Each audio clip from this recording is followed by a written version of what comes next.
Alrighty, there we go. Now Okay, it's thank you, live. computer. Alrighty, there we go. Oh shit, it's coming Now through it's my shit.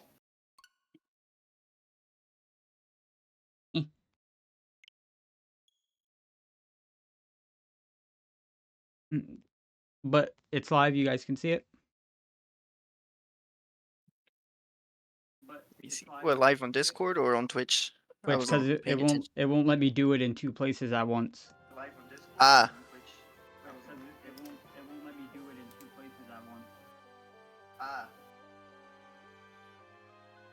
Okay, I had to shut off my browser's my browser sound because it was coming through.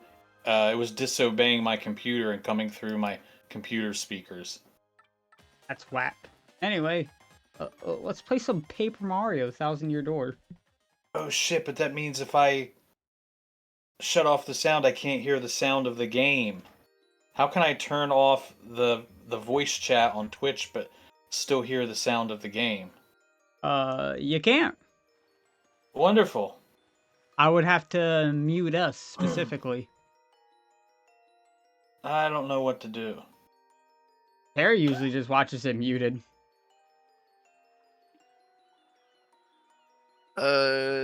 when we're on Discord, yeah. It's muted. Yeah, I can't record the game and have it streamed to Discord at the same time. The capture card does not like that. Plus, I'm trying to relog into my old Twitch account, but I have to. Oh yeah, Twitch's little elves. Twitch also has elves. Aren't they getting sued for like nano million or something like that amounts of money from Russia? I lost a lot of respect for Twitch when they favored the bikini streamers over the actual game player people. Yeah, Twitch sucks, but it's like the only way to like really like build an audience because you can't just stream on YouTube. You already have to have an audience on YouTube, which I don't. So like whatever. About to become full-time RPG streamer. That's basically all I stream anyway, is some sort of RPG. Either Pokemon, Monster Hunter. Yeah, that's about it.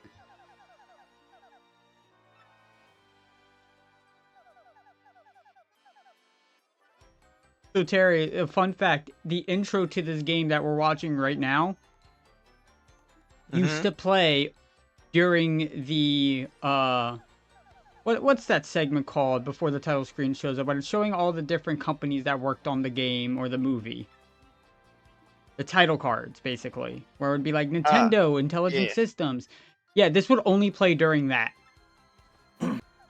It didn't play when you selected the files or anything like that. So little kid me had no idea how Peach got this map for like decades. Because I'm not gonna sit there and watch that shit. I'm gonna skip it.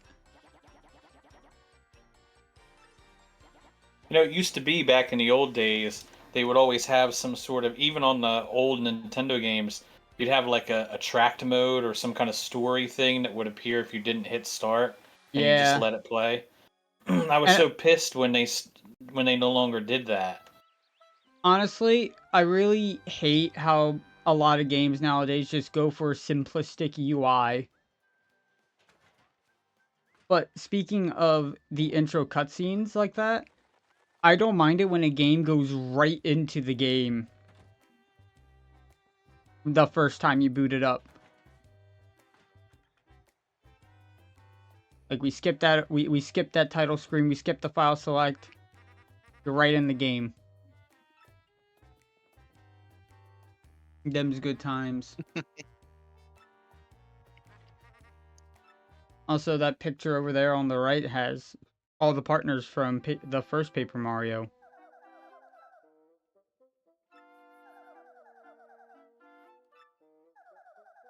I wanted to play through this, but I spent like 2 hours trying to do the paper airplane thing to get into the castle, and I couldn't do it, and I had to give up because I suck that bad.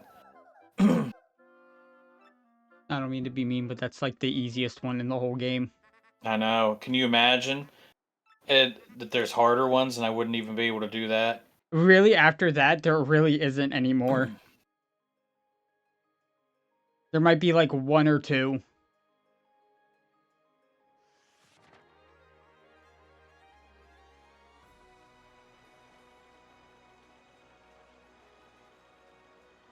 I absolutely love this game.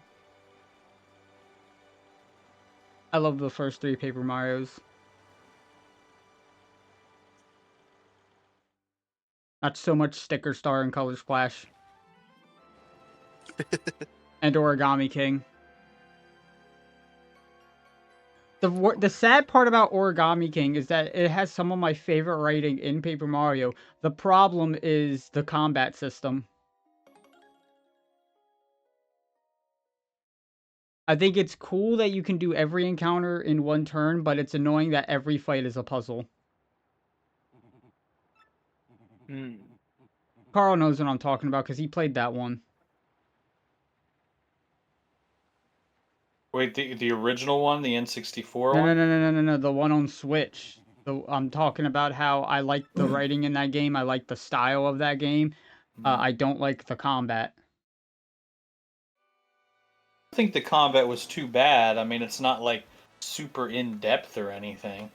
But it's every fight is a puzzle, and I'm like, I don't like that. I don't like rotating the thingy. Sometimes I just want it to be me and the enemy. Yeah, actually, I don't like where there's some games that do that shit where it's like, oh, you have to use blunt to destroy these enemies, or oh, I know, it was like that Rogue Galaxy for the PS2. They had this shit where like there were some enemies you couldn't do damage to until you stomped on their head once, or you had some enemies that you had to knock over before. It was just so dumb. Just to preface, I'm talking specifically the one on the Switch. Well, I know they had a thing on that Switch one where some of the enemies had like spikes on their head. Well, yeah, that's all of the Paper Marios, but I'm talking about the one specifically, an Origami King, where it's not like an actual RPG, but it's like you have to rotate the board to put the enemies in a line. Yeah. I thought you were talking about this game on the Switch. No, I love this fucking game. There's nothing wrong with the combat. Origami King to me honestly was not even really an RPG. It was a puzzle game, and I played about a half an hour of it and was like, yeah, no, forget it. Now there's nothing wrong with the combat in this. This is yeah, I do like the RPG. combat. I love it. I will say I think my favorite combat in all of the Mario RPGs is probably the original. The one on Super Nintendo. That's probably my favorite. Here's the funny thing, and this is just my opinion. It's the only game with rhythm-based button press combat that I can actually do. Because it's not even hard. It's very easy to tell. It's easy once you see the animation for it one time, you already know how to do it. You're like, okay, I get it now. Yeah. Unlike Mother 3, where I've beaten that game and never one fucking time did I ever pull off any of the button presses. Well, and I see YouTube videos of people who have like 500 fucking hit combos. I'm like, what are these people doing? It stops at 16 automatically. But yeah, but I mean, it's crazy. The thing about Mother 3 is that it's not really worth it. Oh, that's so annoying. In Mother 3 specifically, after the first, it's just worth it to get the first 2 combos. Because it does full damage, then half damage. And also, I'm sure you guys could see the entirety of the screen, but my TV cuts off the edges of the game, and I'm pissed about it. Why does my life hate me? No, get the fuck out of here. You lose. Goodbye. The stream looks good. Yeah, it looks... for me, I can only see half of Mario's face, and I can't see the last 0 on my coins. I know I have 100. I just can't see it.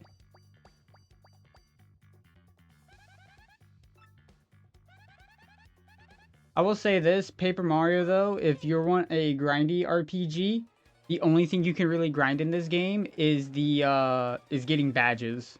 Because badges have like the 1 in 200 drop chance. If the enemies are even holding it. I'll say this, the Mario RPGs are very much against grinding. They just want you to go from point A to point B.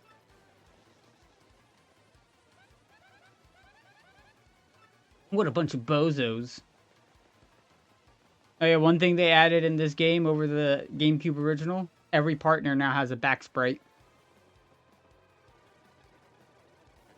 Before they would always just face the camera.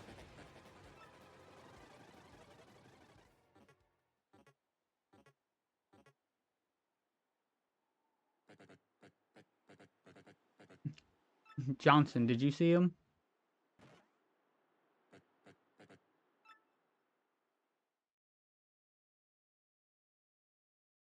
This was before Nintendo brought down the ban hammer and said you can only have Toads as NPCs and you can't redesign them.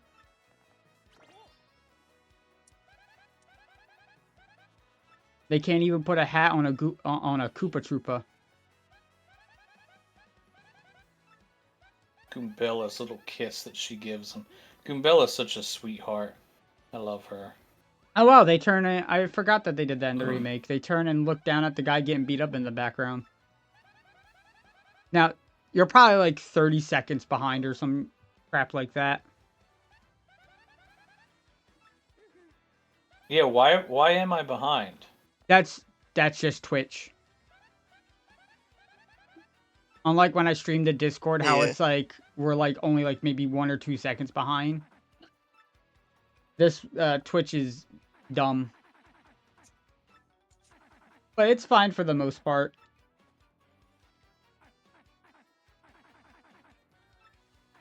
Also, I don't know if you noticed, but there is a counter in this game called super guarding. I did it during the little tutorial fight there. And in this game, it is a lot easier to pull off than it was in the original. Apparently. I don't know how true that is.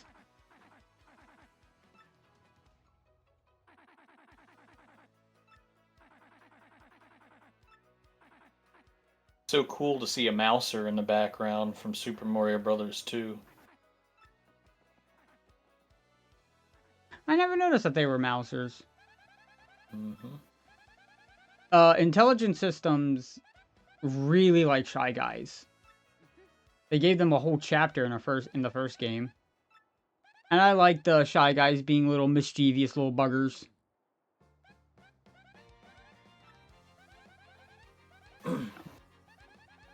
So we got a lot to do at the start of Rogueport.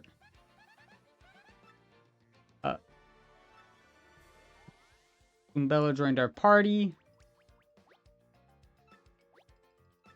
If we press X, she tells us about the location we're in. She'll also tell us about NPCs when we go up to them. There's a lot of funny dialogue that I will not be going over.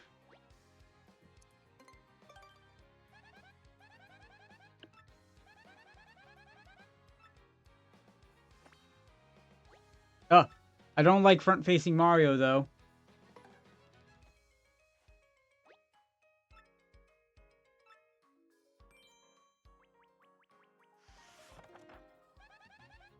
So Goombella is also just one of the best party members in this game. She's unnecessarily strong. Really? Yes. If you're doing, like, anybody who's done partner-only runs of this game, also you can hang Mario if you wanted to.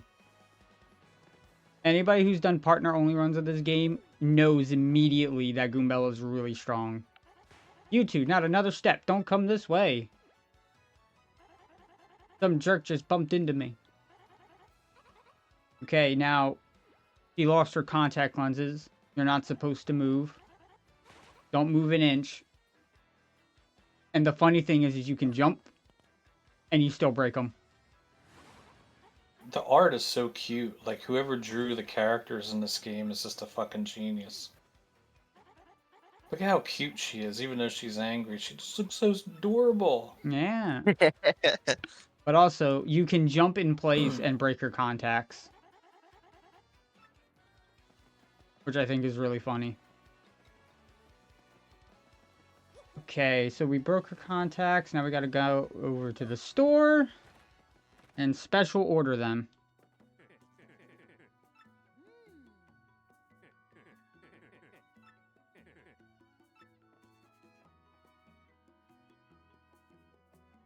I love the shopkeeper toads. I love their little mustaches.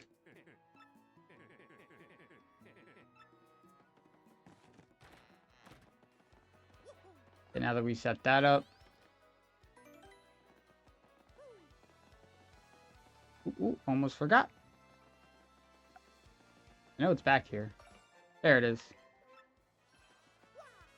I'm probably not gonna 100% the game. Takes too long.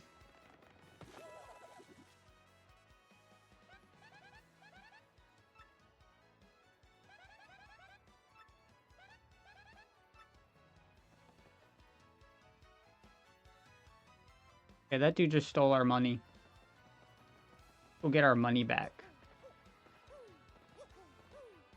I don't think Terry's played any of the Paper Marios.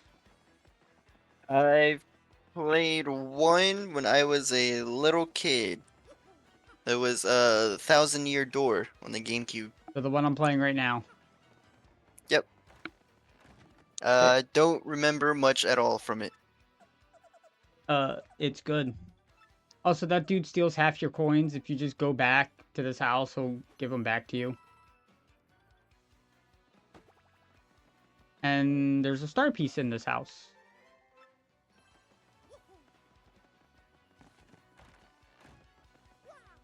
That's it. Give him a whack. Yeah, that's what he gets for Deserve stealing it. my money.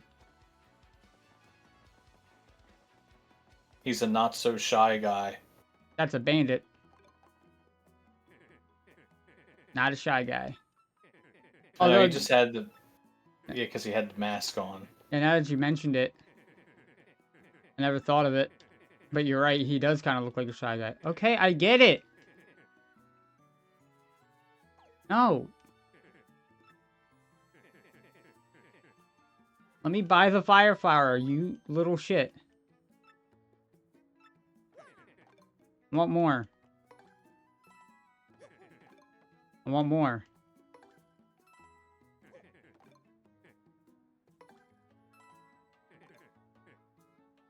Okay. I bought 5. That should be enough to start our adventure. I think items are the most underutilized thing that I've ever seen in this game. People just don't use items.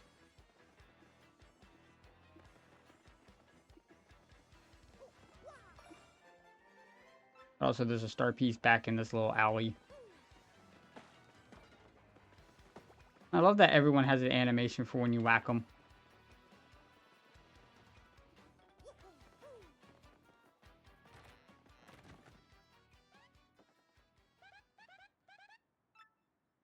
Ooh, my leg is itchy. I love some of these Goomba designs. I like it when we're able to interact with, like, the enemies.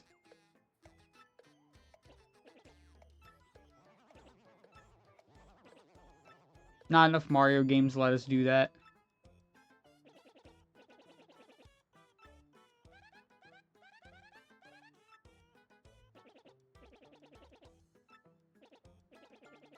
Like, who doesn't want to play as a Goomba in Mario Party? Or in Mario Super Sluggers? I want to know how the Goomba holds the bat. Yeah. And I like seeing different variations of the Goombas. So they're not just all like... They look like dumb little foot soldiers. Exactly. That's a... Even if they are just basic Goomba designs, I like it when we can talk to them because they're funny. And you can tell that the people making the games really like writing dialogue for those guys. Like, the Goomba at the start of Origami King talks about how he's a big fan of Mario. And he's like, don't worry, I'll say hi to Toad for you. But later on, like probably like 10 minutes, like 2 minutes later, after he gets folded into origami, he walks up to you slowly and goes, I never got to meet Toad. Just stupid little stuff like that.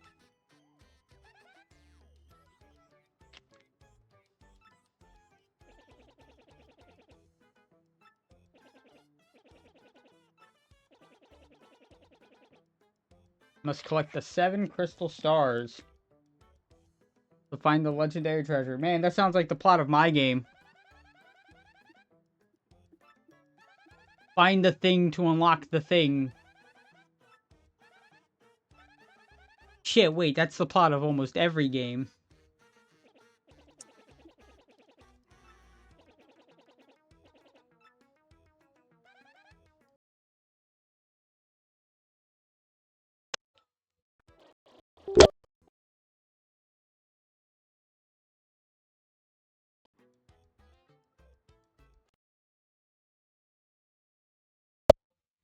Okay.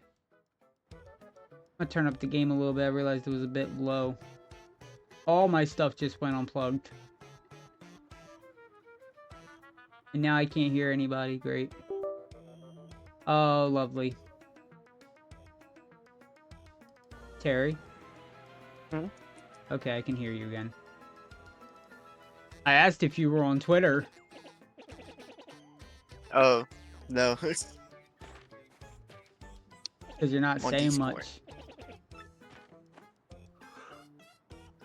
See how it is. I wish I could hear the game audio. I'm sorry, sir. I know. If I could have streamed it to Discord, I would have.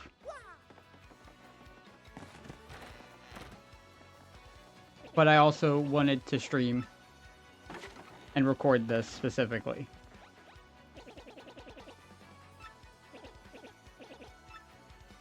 Oh, hold on, old man. I gotta go do something.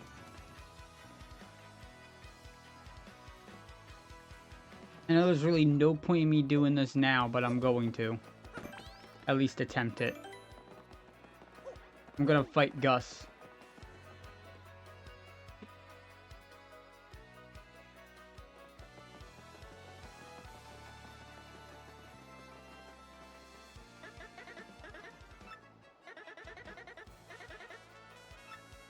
$10 coins? That's too rich for my blood. I'm keeping my 10 coins. Mans is crazy. I'll put Goombella in the front from a butthole.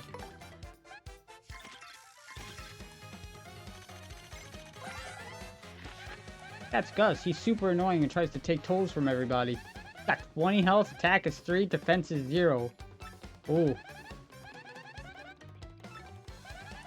Maybe I shouldn't have, Maybe I shouldn't have done this.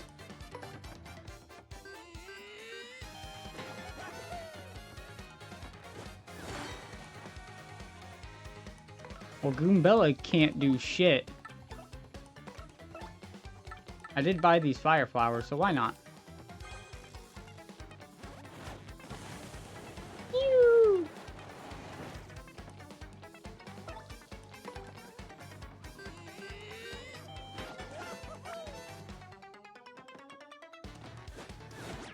Ow.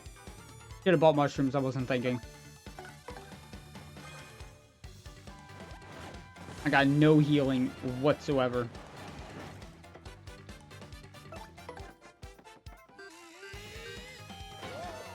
Also, I don't have a reason to be doing stylish, but I am. Bitch! Don't even try it.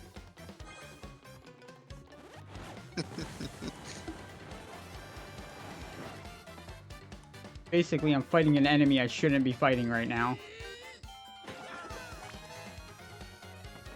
Yeah, you got him. Yeah, you know, I just gotta hit those super guards so I take no I almost did it damageless. I messed up the one super guard.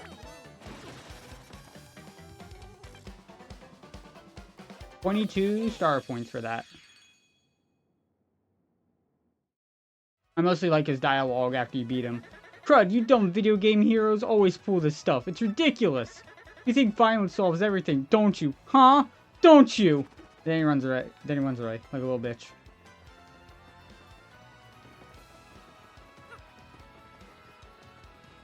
Probably wasn't worth it.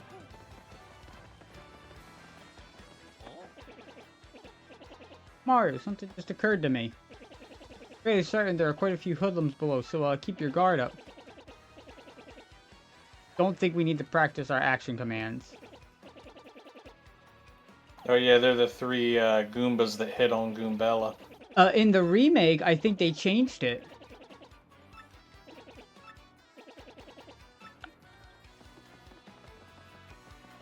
Just make sure there's nothing here.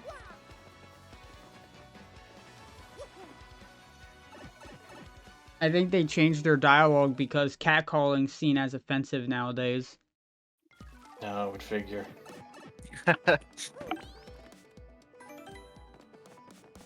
Alright, gonna go this way. Oh, they moved him down there. Why would they do that?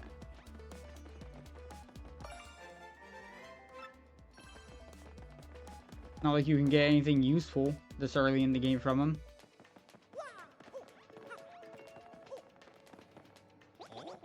Hey man, what's up? You think it's cool just to walk your way into our underground? Typical, you surface level snobs are so stuck up. Ooh, I get to see the sun. I like to breathe clean air. Ooh. Okay, I still like their dialogue. That's pretty funny.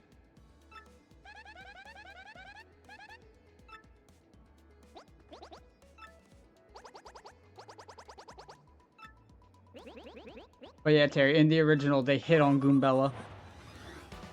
I guess she's hot stuff.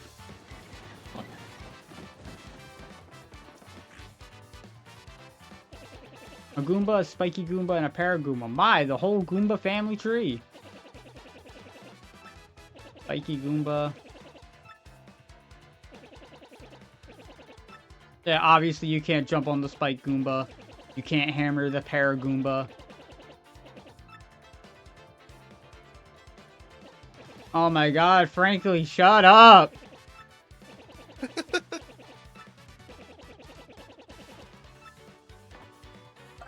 Anyway.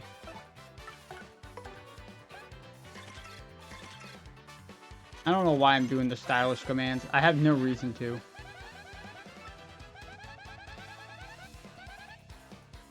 Goombas are underlings of underlings. No standout features to note. That's totally rude. Damn. So when I was a kid, I thought the hammer was better than jumping. No, that's just not the case. Jumping is just better. Jumping is just better. And in case I'm not making it obvious, I'm definitely going for the super guard most of the time. But I don't think every attack in the game can be super guarded. I believe there's a few that you have to block.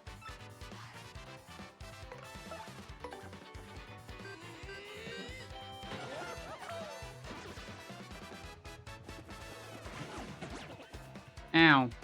Too soon. Frankly, back there giving me tips.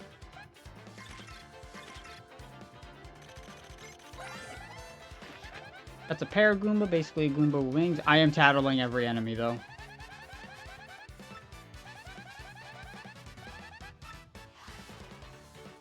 Why? I don't know. I like to see their health bars.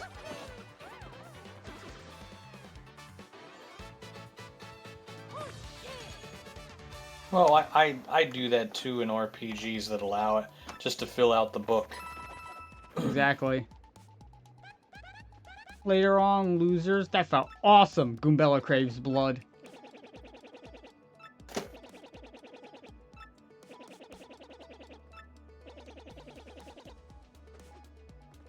I'm skipping some of this dialogue because I do not care.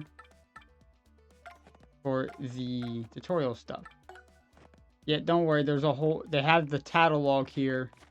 I have 4 out of 134. We're almost done.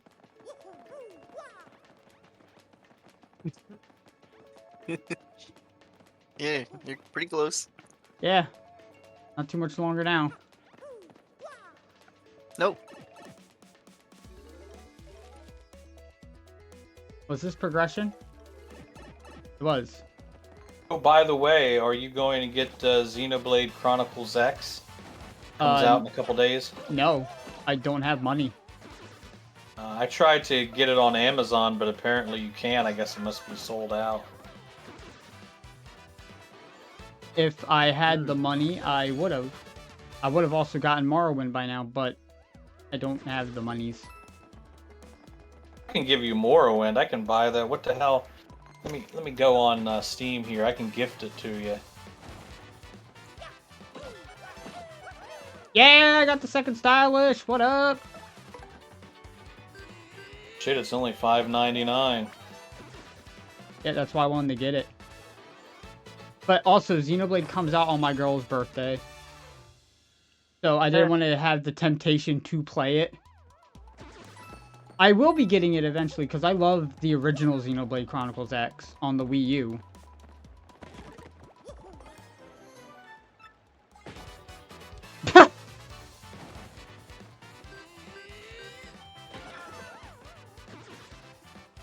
I'm not good at hitting the second stylishes in case it's not obvious. I feel like I'm about to punch my thumb through my controller every time I do it.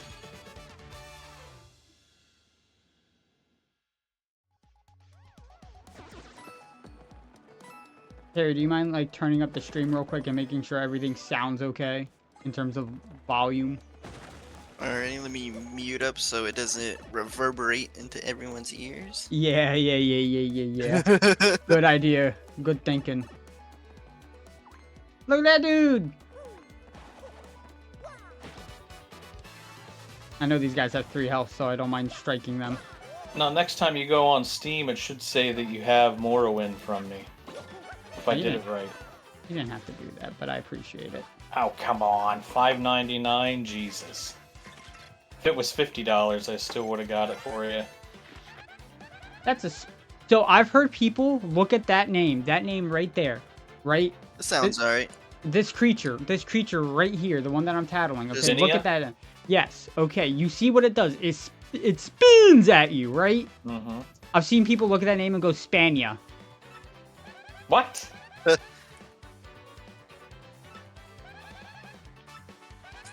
That makes no sense at all. That's what Well, I'm The saying. Yeah. sound is alright, it's just we're way louder than the game volume if anyone even cares about that. Some people would, but also Fuck them. game volume is really annoying to deal with. As long as we all sound good and you can hear the game, then that's fine. Yeah, you can hear the game when none of us are talking. No, when none of us are talking, should I turn it up a bit? It's alright. What? I almost missed a coin. They're No! watching this to hear for us talking and not the gameplay. Bastard struck first.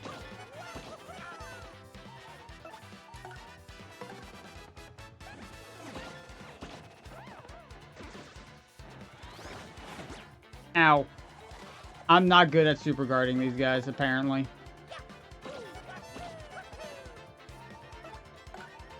Also, are they supposed to have buck teeth? Is that what I'm looking at? I guess, yeah, you're right. I thought it was like pillars that were holding up their head. But, yeah, they're not actually holding anything up. They're like on the edge of that plate. Them boys got buck teeth.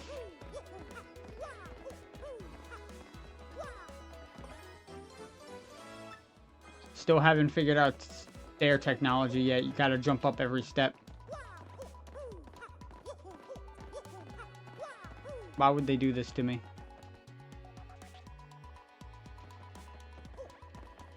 Hmm?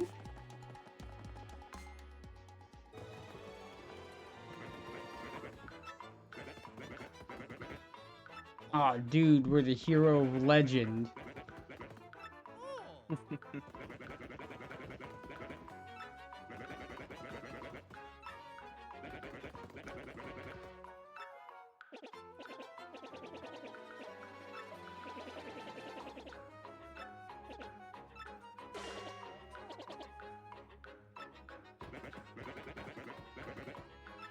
Looking for the crystal stars.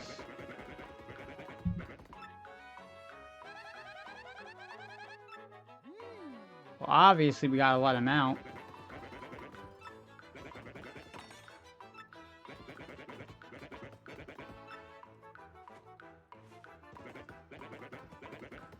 Dog, we already got the key. I'm on that. It's like I've played the game before.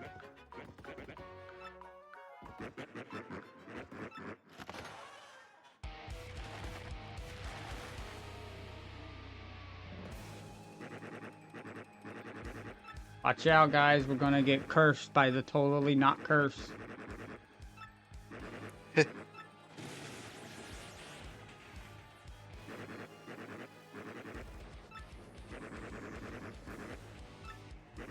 Want to listen about all the sweet curse I dropped out on you? In certain places, you turn into an airplane. What a weird curse.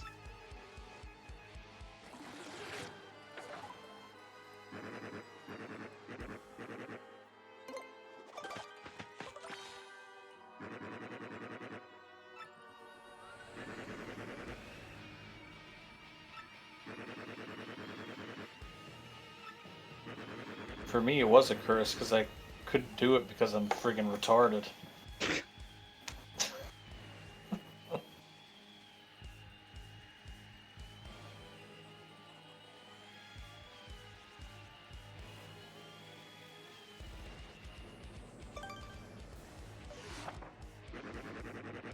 When you had enough of the airplane shame, just press B. Yes, I get it.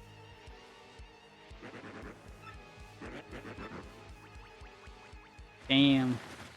That's terrible. In certain places, I can choose to become an airplane now.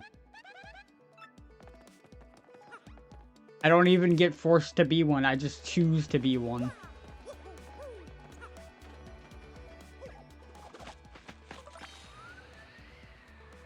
And it doesn't even mention that you can press forward to speed up.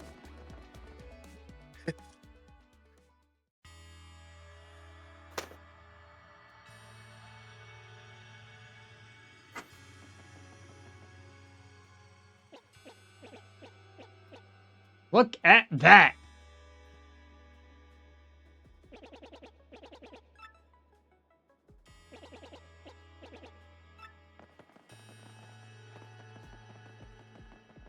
I know there's a star piece in here somewhere. I just don't know where.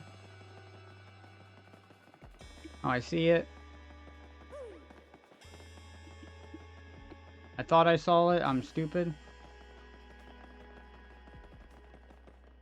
Now, I know there's a star piece in here.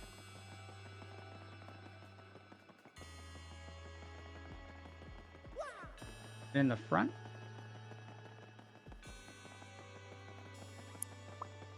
Oh shit, maybe I'm the retarded one.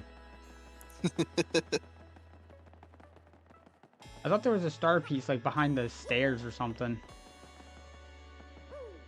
Or maybe it's that I always think that when there really isn't one. Oh well. I'm not gonna be here all day doing that. Wait, googly moo.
Okay, It did something. there we There go. he is. Fuck.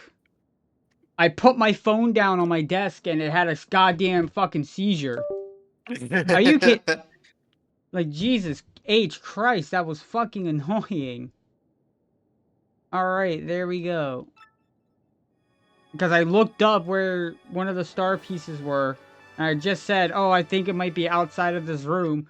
So I put my phone down, and I guess the USB hub that I have everything plugged into stroked the fuck out. Because its cord is a little bitch for some reason. Speaking of things being really annoying, me setting up this fucking TV to use. So the buttons on the TV work when they feel like it, which is almost never. And for some reason, this is a TV my mom gave me, by the way. I guess she's more deaf than me. Because she had the volume set to fucking 40. So anytime I turned the TV on, my ears were anally raped beyond space and time. So that was fun.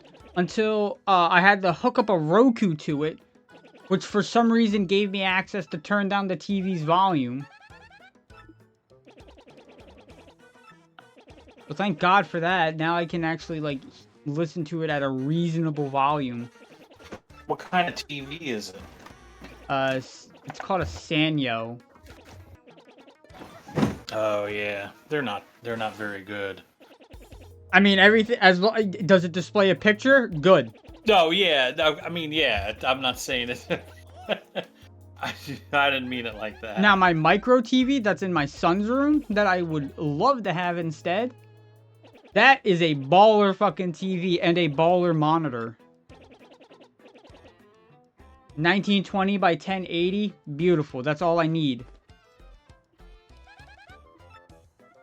And like most of the TVs I have aren't those dimensions. They're like oddly small.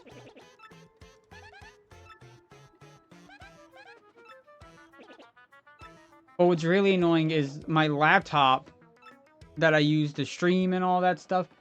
That bitch is like, yeah, I'm gonna be like 2560 by, I don't even fucking know, but it's ridiculous, its resolution.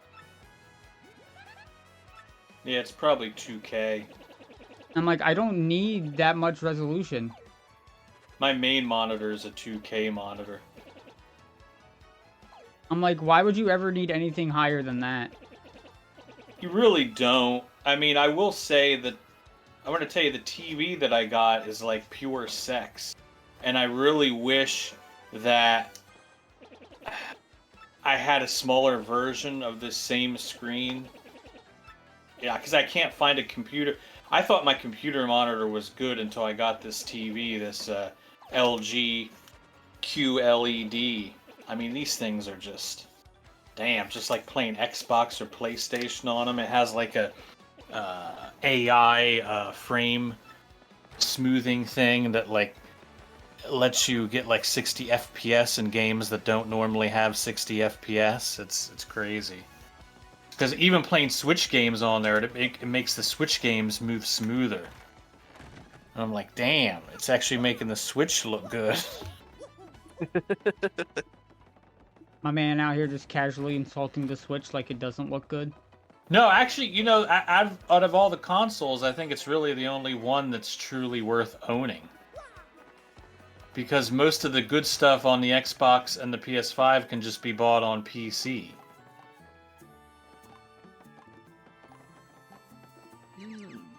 Big welcome to you.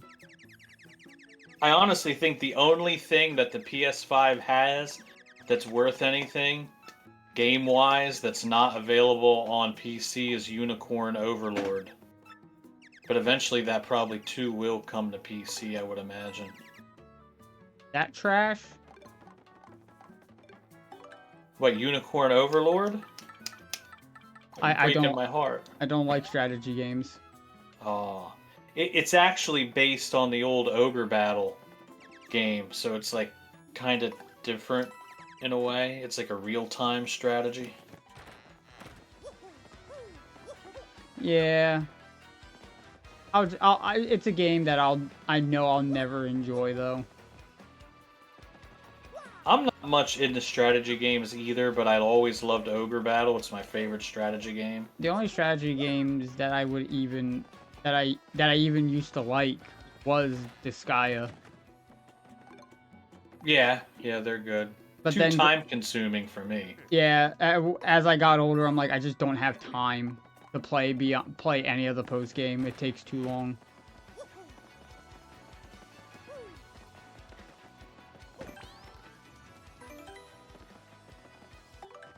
Let me equip some badges.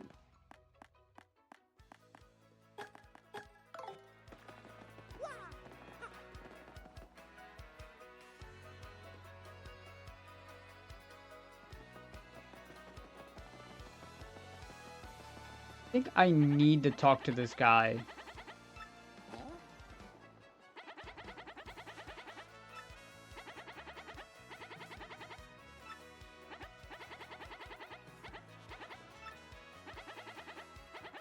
But I don't know, they just never do it for me.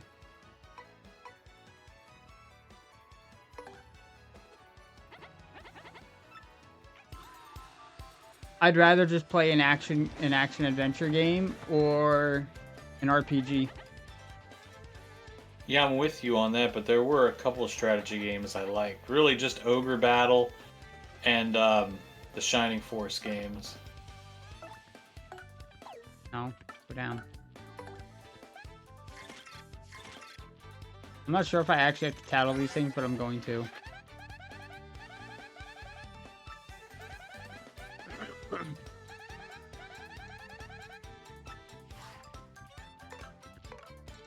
Alright. That was it.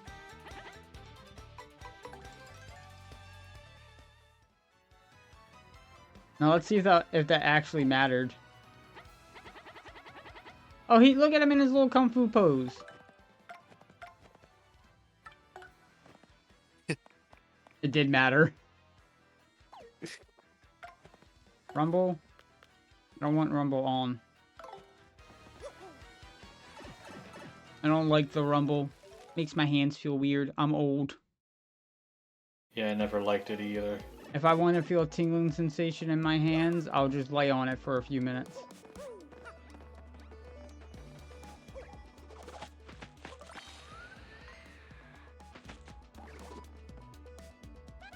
Oh, I did not mean to do that. Stop talking, Goombella.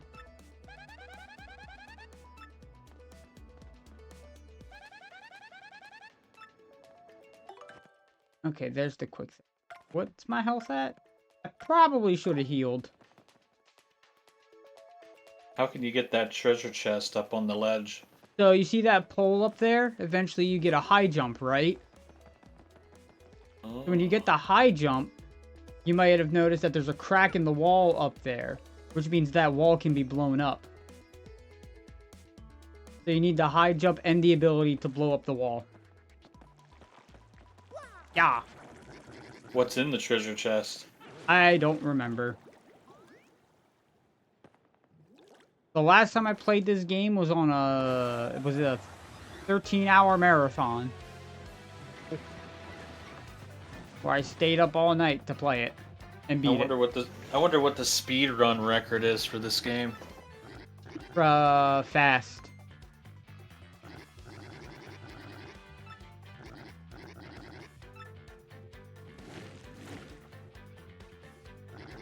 I love how there's the speed run record for like Baldur's Gate 3 is like 2 minutes.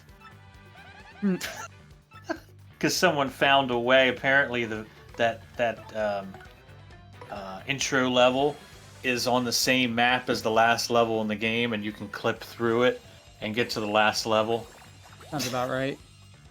I was like, damn, somebody did that on purpose. It's like when you play a Link to the Past and you just glitch out of bounds and walk to the end.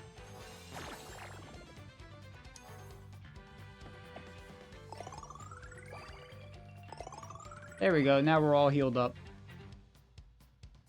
Shame I had to waste a turn to do that.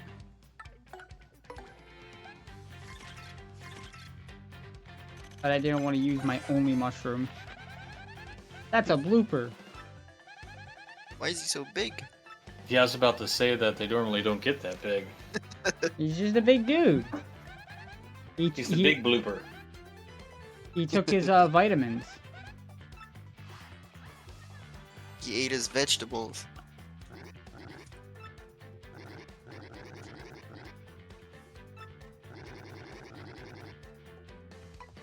Ew, no, I'd rather bloop. Call me a gutless punk.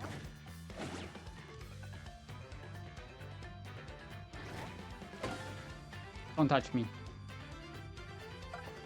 And with Goombella, we will use a fire flower to take out both tentacles. So that's the smart thing to do.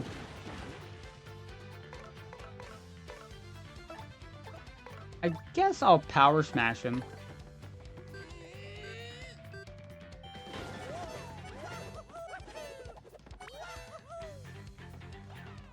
That was not as satisfying as it is in the original. And I am very saddened. Getting all the power smash styluses. You got 3 people watching in the theater there. They took out the final noise for that, which is whoosh, and that noise is so much better. I don't know why they took it out. So the theater, as you put it, or your crowd, can get bigger the higher the level you are. And that's when the real fun with the crowd mechanics begin.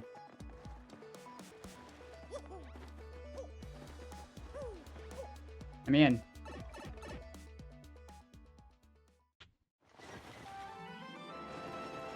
Chapter 1, Castle and Dragon.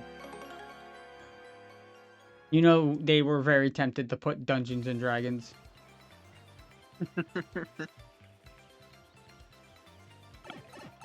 I would. That's what I would put. But I'm also... Hasbro would be tapping on your shoulder. Or Wizards of the Coast, whoever owns it. Wizards of the Coast ain't gonna do shit. They're too busy trying to get fucking Pokemon card rights. Are they? I don't know. They're trying to have like every game, every fucking trading card game. They'll never be able to get Pokemon cards. They're a shitty company anyway. They are. They thought they could get Yu-Gi-Oh! They thought they could bully Yu-Gi-Oh! To submission, but they didn't realize that they were owned by Konami, someone even more scummy than them. Yeah. And then Pokemon cards are just untouchable. Nintendo's never going to give up that cash cow like that. Well, here's the thing. They had the rights to them for the first set, and then they're like, yeah, no. This is a fad. It's going to go away. Guess they regret that decision. Right. D&D was better when TSR had it. Wizards of the Coast has especially mismanaged the D&D video games, too. There were a lot of things they didn't want Larian to do with BG3, but Larian just said, fuck you, we're doing whatever we want. Kiss my ass. Good. The Wizards of the Coast is owned by Hasbro, right? I wasn't wrong with that. I think so. What's also really weird... That's also a terrible company. Oh, yeah. What's also really weird is, like, I don't know why D&D does this, but, like, every time they come out with, like, an update to a new edition, it's not an update to that edition. It's a completely, basically, new set of rules. Like, ooh, we did 5.5, and then I'm like, oh, I gotta relearn how to use all these characters again. What does this class do again? Because they changed it on me. What do you mean Rogue doesn't have sneak attack anymore? I think it still does. That's just like shit that they do. Yeah. Now, if you like combat, you play 4th edition. 4th 4th edition is very video gamey. But I think 3.5 is probably my favorite. Yeah, I would agree. I was gonna say 3.5 was the sweet spot. We can't get Neverwinter Nights 1 and 2 use that, and to me that's like the penultimate. Good job turning around, Mario. As a matter of fact, that's what we should play sometime. We should do like a multiplayer Neverwinter Nights thing. Fucker, I'll go down in my basement right now and grab my 3.5 bucks. We'll do that. Okay, that'll work. You can ask Terry. My D&D sessions are pretty fucking good. He seemed to like them. I would love to be a 3.5 monk because monks were really badass. I love Terry when he thought he was safe. He said, "Good thing I'm all the way over here. The boss can't touch me." I said, "Oh, are you sure about that? Thank you for reminding me." Cane sickle thrown at his face. Oh! That was not fun for my character. No, what wasn't fun before that was the encounter where we had to deal with those guys with the rifles. Yeah. They were hitting pretty hard. I didn't expect you guys to be that weak to bullets.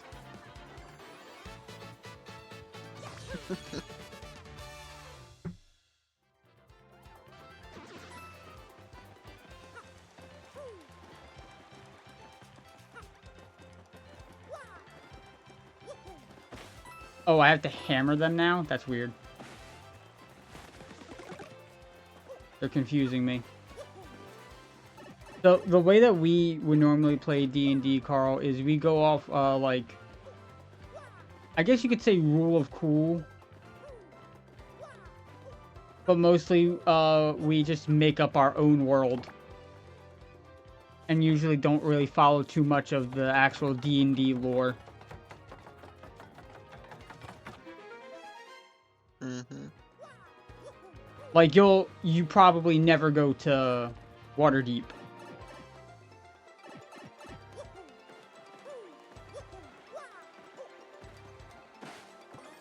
Ooh, mystery. That's terrible. But Waterdeep's one of the coolest towns in all the Sword Coast. It is. So, Harry, the Yawning Portal. Waterdeep is basically the Imperial City, in a sense, of terms of like how grand it's supposed to be. The Lords of Waterdeep. I would even say it's probably just as grand, if not more grand, than pre-Oblivion Imperial City, back when it's described as having fucking gondolas and shit. Yeah, Waterdeep is Waterdeep and probably, and Baldur's Gate itself. But usually, Carl, we kind of don't follow the rules too much. We just are like, whatever, do whatever the fuck you want. Because everybody is responsible enough to not make overpowered homebrews. And if it is, you get hit with the patch notes. As Max would say, the other DM in our group. Although Max has a tendency of putting us in dangerous situations and being like, "Damn, why didn't you guys just do this?" And we're like, "Motherfucker, you're making us fight hell centipedes." Like when he threw 2 owl bears at a level 1 party and thought that we could take that. But there was 5 of you. I'm like, bitch, those are owl bears.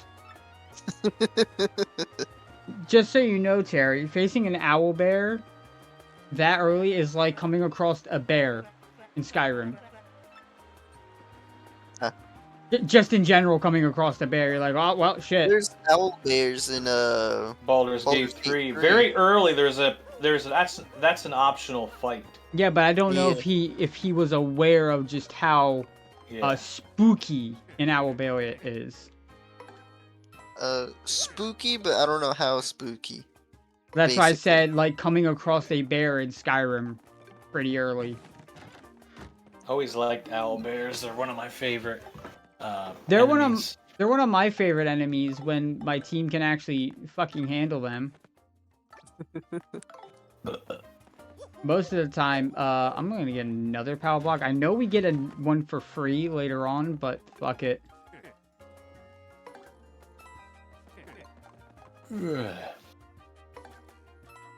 Now, Terry, it would be it's almost as spooky as when we fought that, werewolf.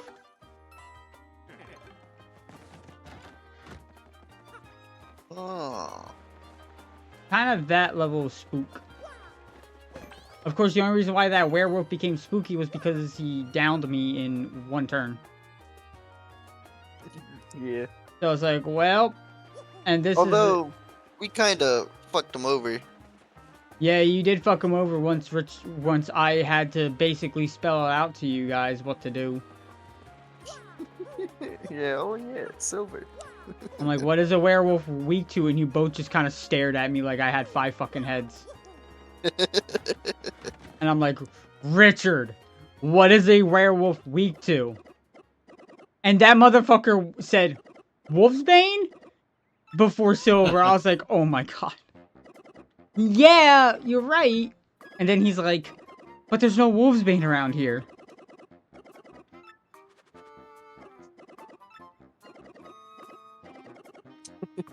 Like when we fought a vampire, with my other group, I fought a vampire. We were fighting vampires. I didn't get infected, don't worry. You didn't lose your illness. But I looked around and I said, is there a sink in here?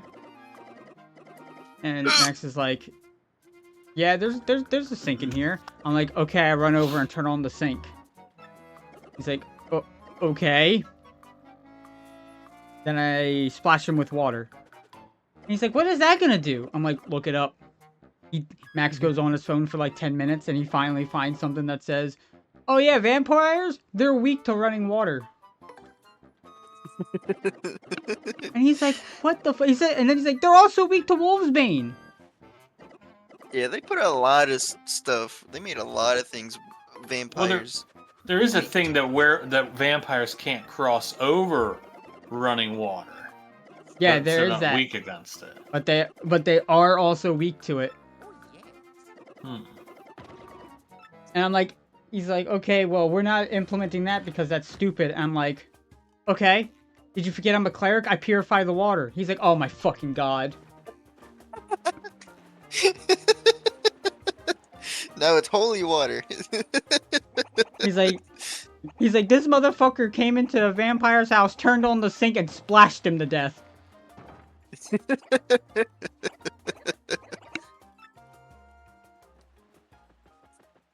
That poor dude we didn't even learn his name. He was supposed to be a big bad, but he got splashed.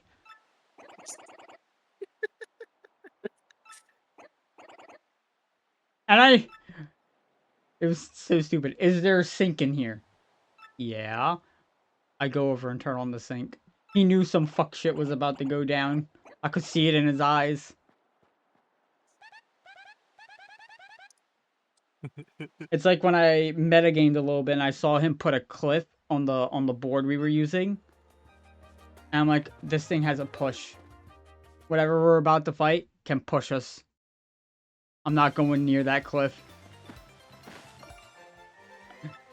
I refuse. And of course, Alex puts himself between the cliff and the enemy.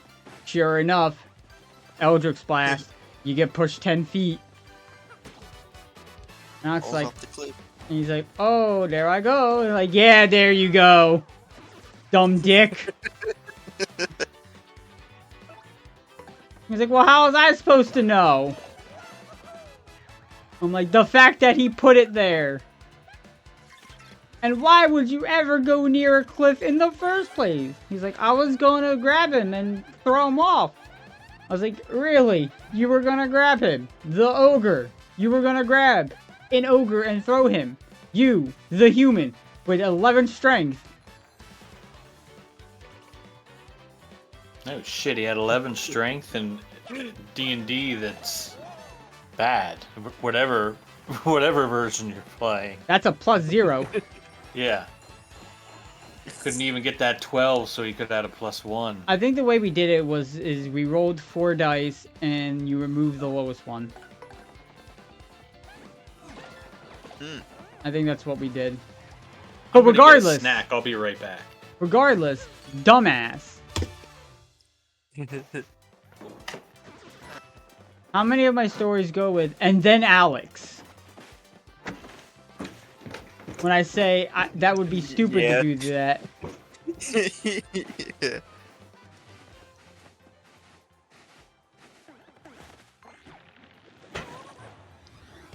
And then Alex tried to hit on her. He got a hole blasted through his chest. Alex makes some good decisions. We're hunting a Medusa in the sewers. Alright guys, what we should do is peek the corners with a mirror so that way I look around the corner. Perception check. Alright, what do I see? Well, everyone else sees you turn the stone. Yeah, but what do I see? Medusa in her face. Right before you turn to stone. Right.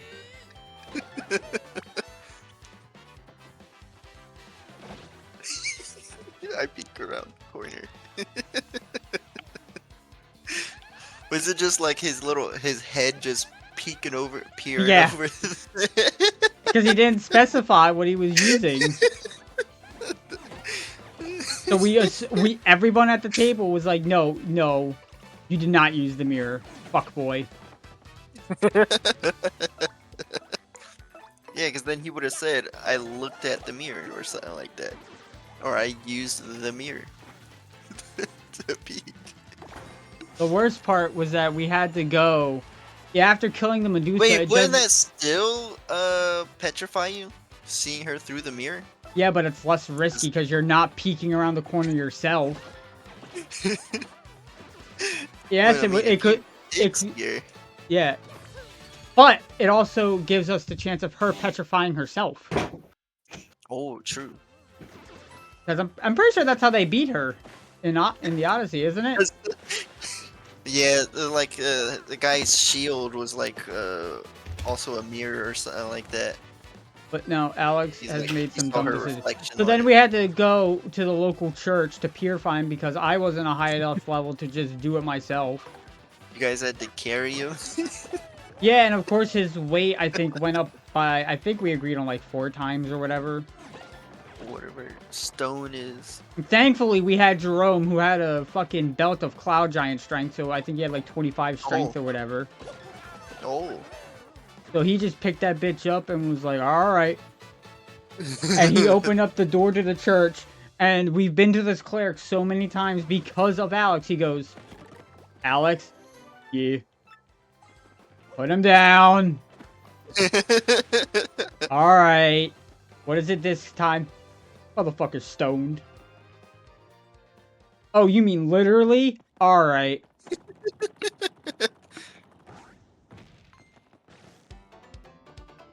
This is gonna cost you guys about 85 gold. And we're like...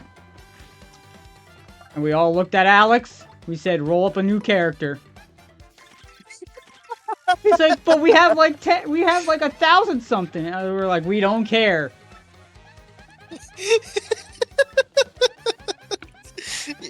He'll just be a This statue guy somewhere. is now just a decoration.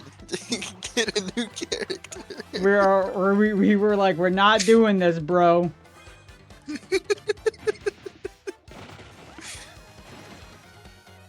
85 gold. We had like 1,200 something gold. We could have spared him easily, but we were like, no, he needs to be taught a lesson about needing to follow fucking instructions. Didn't help.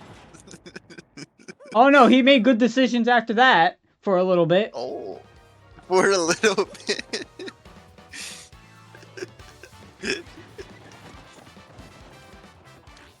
Alex is worse than you at Monster Hunter.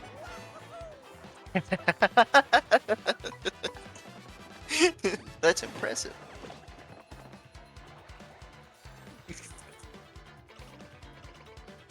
tried to hit What on. if he had taken his character, his new one, and then paid the 85 gold to save his other character?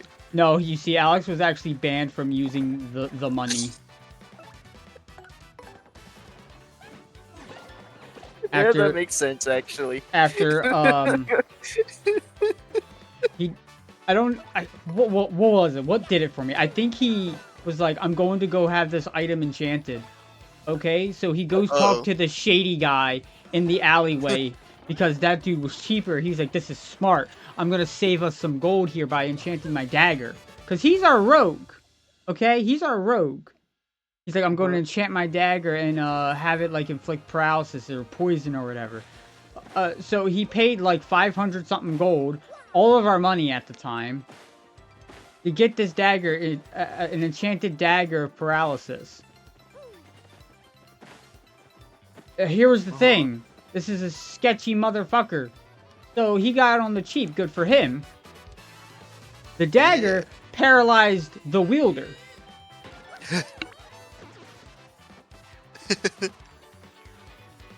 And he's like, well, I just have to make them hold it. I'm like, good luck getting anybody that isn't goblin level to hold a dagger from you. And I was like, and I'm like, you know what? How are you going to hand it to them? Dumb fuck. You have to hold it to hand it to them. He's like, I didn't think that far. I'm like, oh, you didn't think that far. I don't think you think at all. When the enemy comes up to you, say like, oh, hold on. I have to rummage through my bag and get my weapon out. Oops, it dropped out of my pack. And then hope they pick it up. Yeah, probably his best bet. Another good Alex situation, okay? So, we had found the luck ring, the ring of luck, which is basically, it has a random amount of wishes on it. The DM rolls a d4, it's got that amount of wishes on it, right? Alright. Well, Max rolled it, and it only had one wish on it. Now, we're thinking, obviously we can't use this wish to wish the big bad away, so what we should wish for is a good item to help us. Because A, we don't even know who the big bad is yet. So we can't do that. So we're trying to, like, metagame, trying to future-proof, you know. Alex is looking at his character, and he goes, I wish for a +2 in strength. Or dexterity. It was dexterity, because he was the rogue. And Max just looks at him, and goes, okay. You now have a +2 in strength. And he's like, oh, word? Oh, word? And then he realized what had just happened. He took his +4 dex that he had, his 18 in dex, and brought it down to a +2 with that wish. He was trying to get to 20 is what he meant. But he didn't word it right. He didn't word it right. And you know, you're working with a wish. You're gonna get fucking monkey pawed out the ass. Yeah.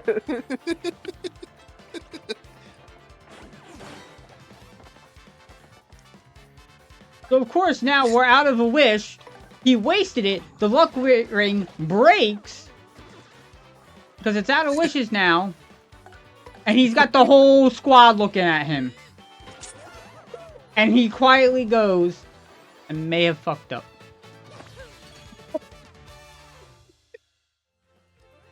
Now, Carl, I realize that all these stories sound like they happen back to back, but like these happen over the course of like a 5-year game. Now, I understand that for some reason, people who play rogues or thieves in tabletop are all a bunch of weirdos. Okay, I see how it is. That's usually what I play. Oh, well, no, the guy you're talking about, because we had a guy in our high school group who was a rogue, and our DM, Butch, he did not like him because this dude was messed up. Chris Shelton, I'll never forget that. I always wondered what happened to that guy, but he was a seriously twisted individual.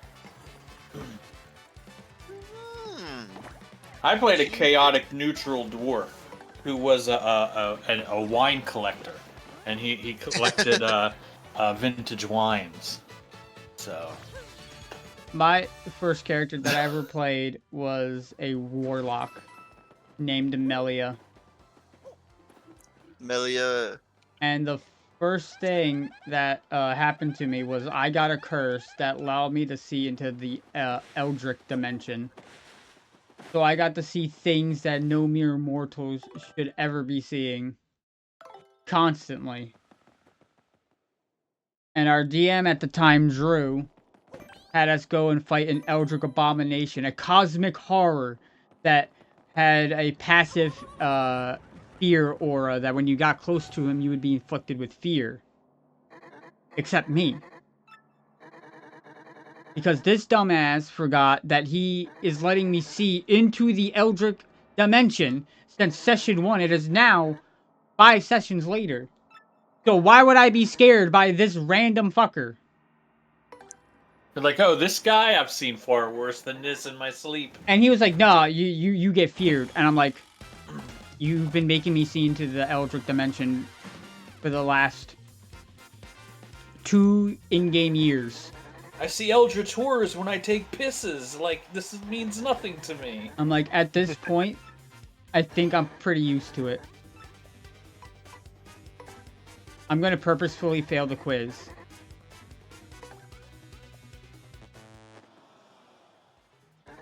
Because it's gonna let me get some extra star points.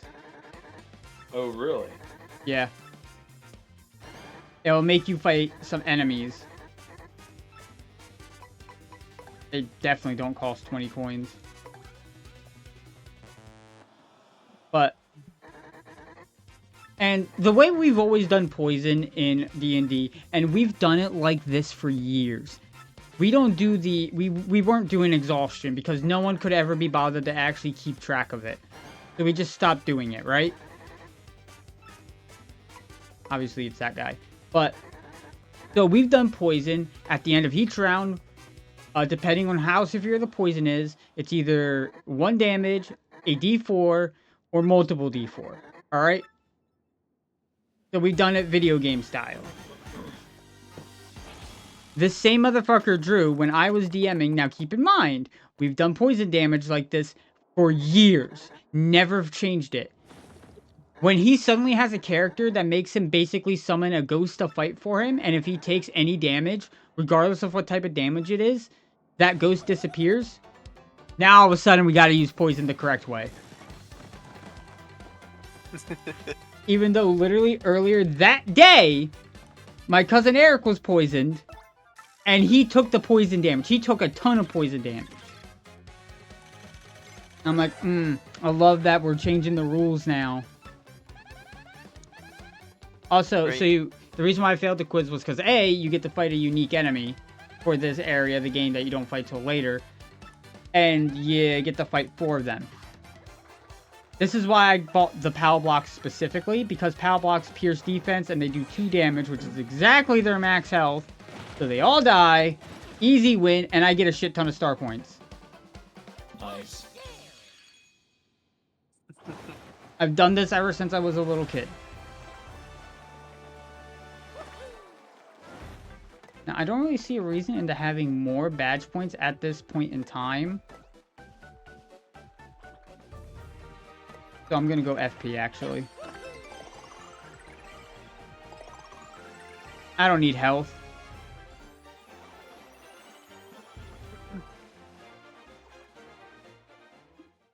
But yeah, that's the way we've always done poison damage. Because keeping track of exhaustion is just really fucking annoying.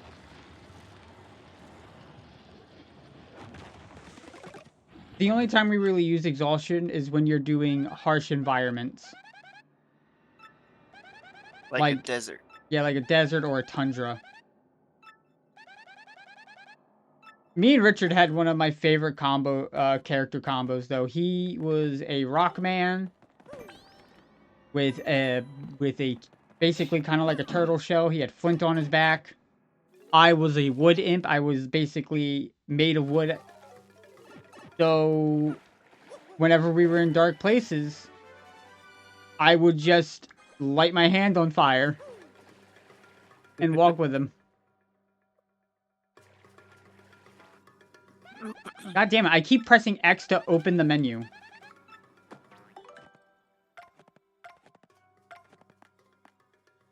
We have multi-bounds. What do I have as gear? I have a ton of... Oh, I have a ton of fire flowers.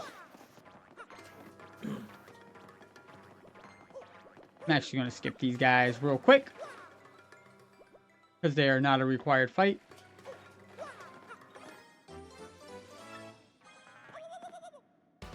And we have to fight 4 of them right here anyway.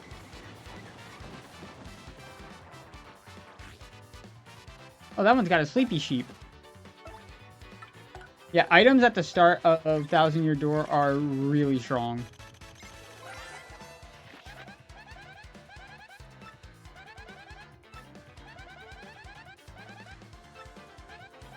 These guys are pretty annoying to super guard because their attack is delayed. But I have a crap ton of fire flowers for an easy win.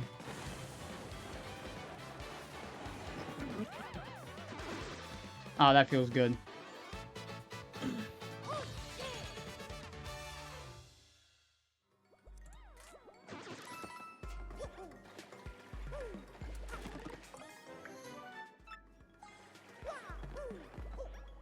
Oh, can't forget Terry's first encounter in D&D ever where they almost died to kobolds.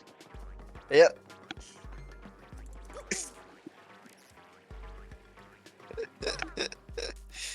It's always the kobolds. Every time we fought kobolds, we almost died. For real? The only way we lived one of them was because the boss was too busy jamming out in a jeep. No, that was that was Bubblekins. Oh, close enough. Different enemy. Different enemy. Bubblekins way stronger. Actually, I could take out... Okay, game.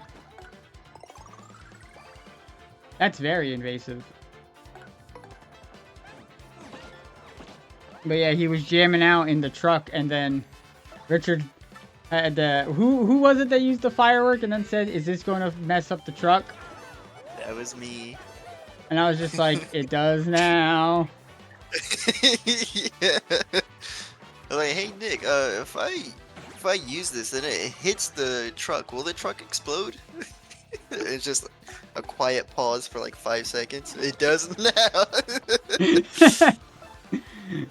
Don't ever ask questions like that. And then that's what you said right after. I was like, don't give the DM ideas, brother. Richard was like, no, no. To be fair, Richard, when he plays with us, is actually pretty damn good at roleplay. Yeah. Also, it was a 50-50, wasn't it? If Yeah, the truck blew up or not. I rolled some dice. Usually when people ask questions like that, I'm rolling dice behind the scenes that they can't see.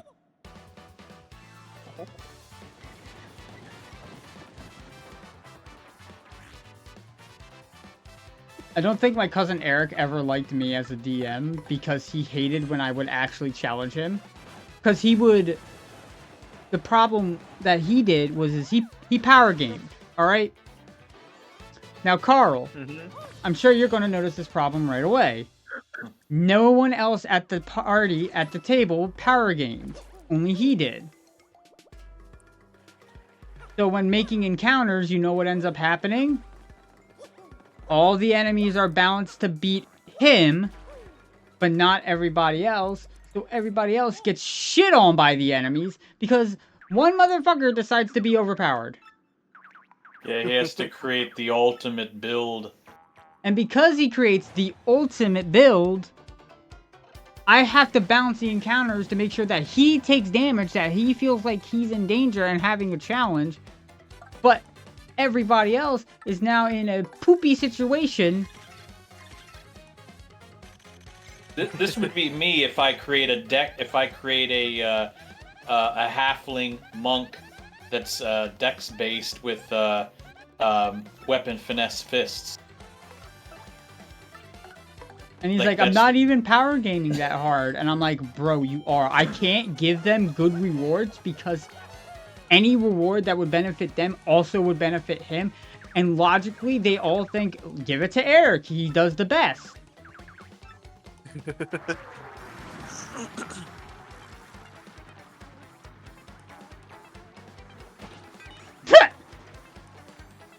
Fuck, it just fell on his head.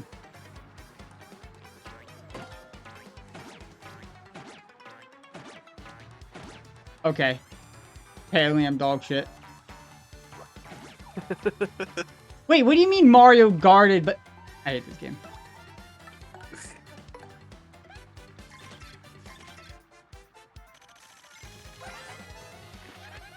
It's a fuzzy horde! They have 20 health.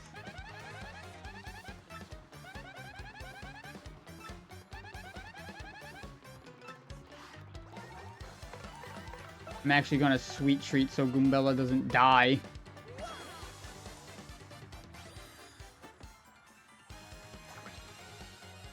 Okay.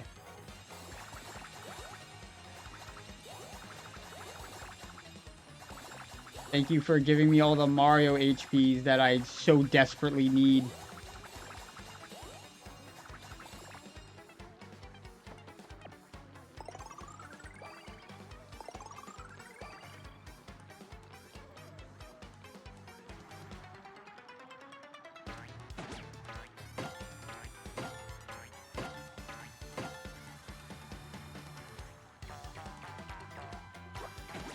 Ow.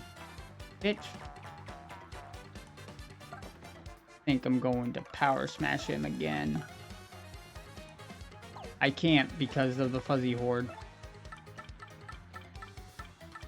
But I can fire flower! Terry, there's a bot! Oh no! 5-day layoff. Chief viewers on streamboo.com. Remove the space. Fucked off. Oh, thank you, Twitch. I love not being able to see anything when I tap their name. Thank you. Ooh, I super guarded the gold fuzzy to death. Hell yeah, brother. But actually, I have to I go don't to the see them bathroom. anymore. Who's dumb enough to fall for that exactly? I gotta go to the bathroom. I'll be right back. My I Twitch still isn't see it. loading at all. I still see it. You're gonna have to get rid of it. Twitch is being a big retard. Refusing to load on my phone. Fuck you, Twitch. Shit app. Wait, what the fuck did it? The layout they did like months ago is so awful too. I hate it. Wait, I what? didn't have it updated for the longest time.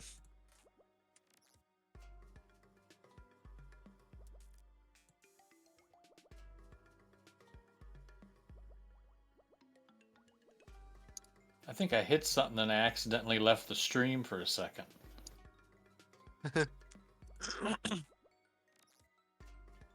All this talk about D&D has me desperately wanting to play a new playthrough of Neverwinter Nights. Neverwinter Nights. Oh, something went wrong. Fuck you, Twitch. Shit app. Oh, I hate Bleh. Twitch. Let me look that up on Steam.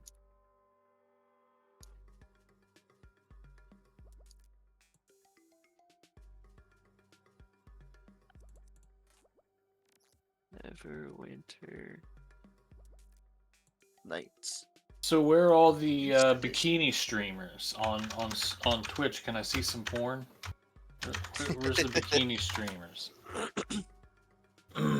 In pools, hot tubs, and Yeah. beaches, or whatever that thing is called. Yeah, it's not working on my phone.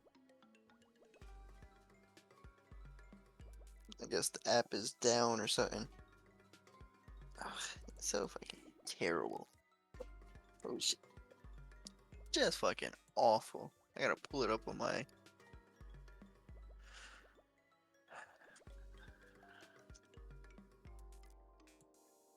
Twitch.tv.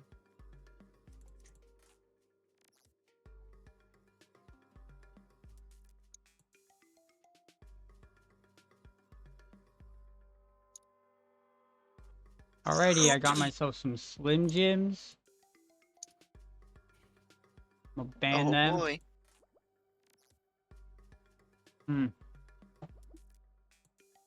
You Fucking didn't love- ban them. You timed them out. Oh, I clicked the wrong thing then. I got them. Boop.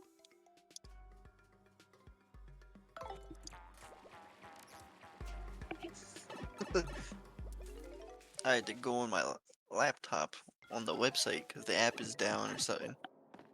Or at least for me it is. Or the app is just dog shit. That too. Yeah, I all feel this like- talk about D&D has me wanting to play Neverwinter Nights again.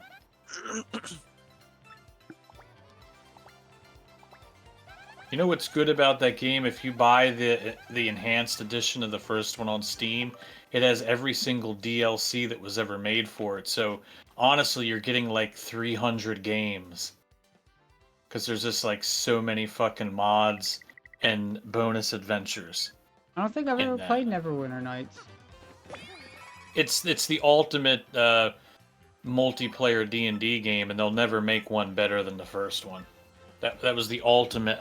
People used to make their own MMORPGs out of it, their own persistent world servers, as they called them, and it was just, oh my god, it was the glory days. Let me tell you, it was so fun. I would just join. I'd make like a really broken, power gamed character, and just completely own the server, and either get kicked or accused of cheating.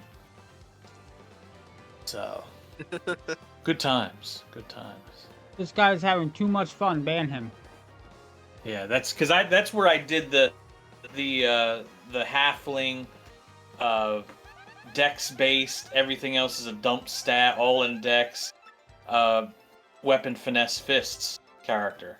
And I ended up killing the GM who was a blue dragon. And he's like, "You're cheating." I'm like, "No, this is just an extremely ridiculous build." Huh.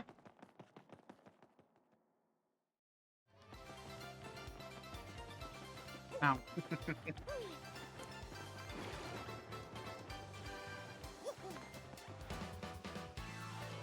Bastard.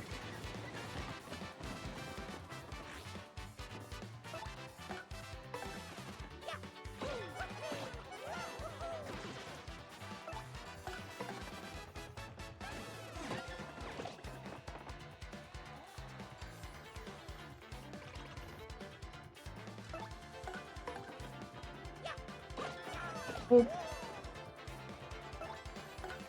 I need to start my Oblivion character again. I've just been so lazy. And dying of this headache.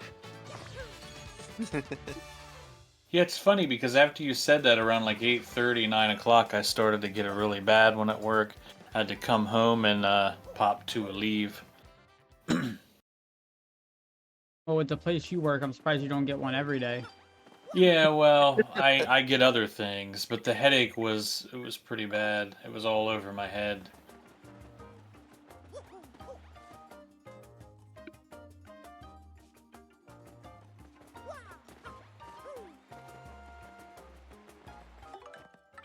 How's my items looking? I think we're good.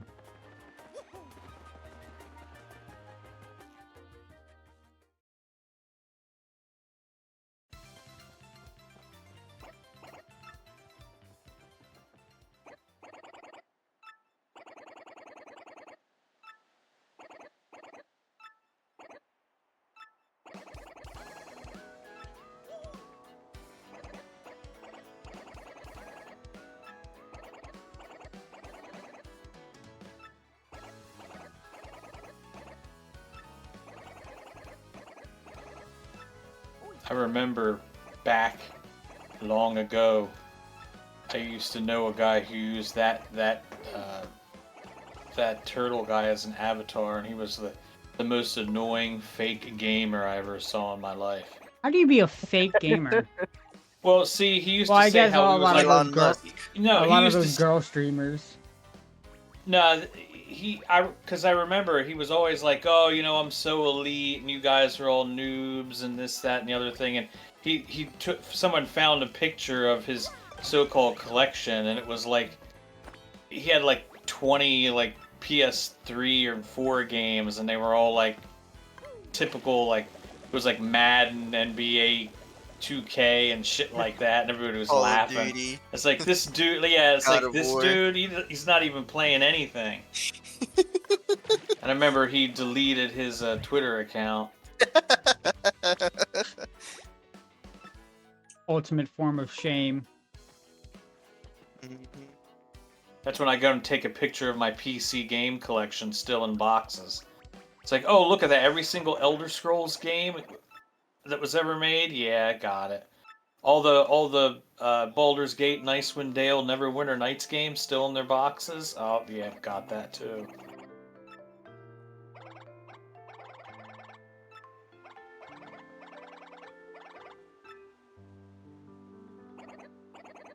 I know Koopy Koo. What a good name for a Koopa.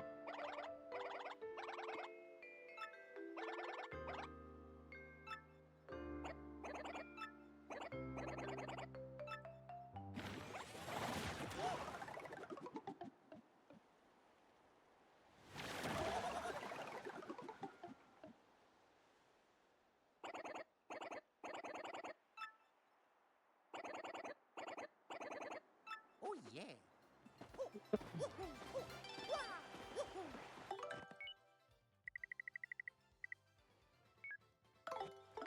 Oh yeah, I forgot the partner ring was a thing in this.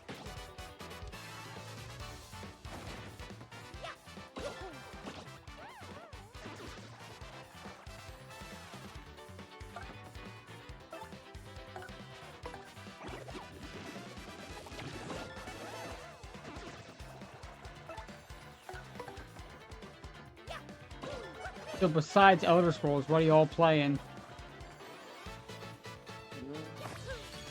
Don't know.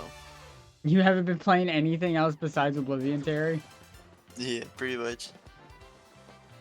I haven't played today, but Well, I do want to start up my, the Suikoden remasters because it's been so long since I played them. Yeah, let me know how they are. I've toyed around with. I mean, it looks good. They kept the sprites the same, but the backgrounds are all remastered. So I mean, I've heard people say they don't like that, but I have no problem with it. I think it looks I pretty don't good. want that on. I'll make battles take way too long. I've never played any of them. Played the first 3. I remember when the 4th one came out, everybody said it was dog shit, so I never bothered.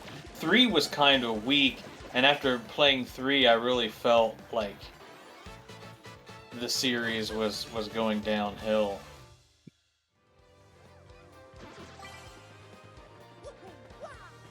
What I wanted to do was I always wanted to get the best ending to the first one, and then import the save into the second game so that the hero from the first game would be a playable character in the second. That was the only way to do that. You had to actually get the perfect 100% ending of the first game and import that save into the sequel. And then the main hero from the first game would be a recruitable character in the second. Oh, that's I pretty never cool. did I that. didn't know that. Yeah.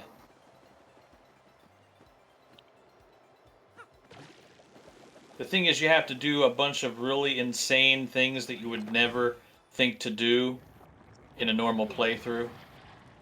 So I wanted to use a walkthrough and just do that with this remaster. No shame in using walkthroughs.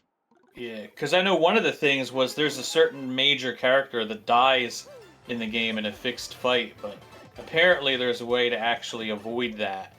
And if you do, then you can get the 100% ending and take your character, have your character be recruited in the second. I mean, there's no secret. What do you mean?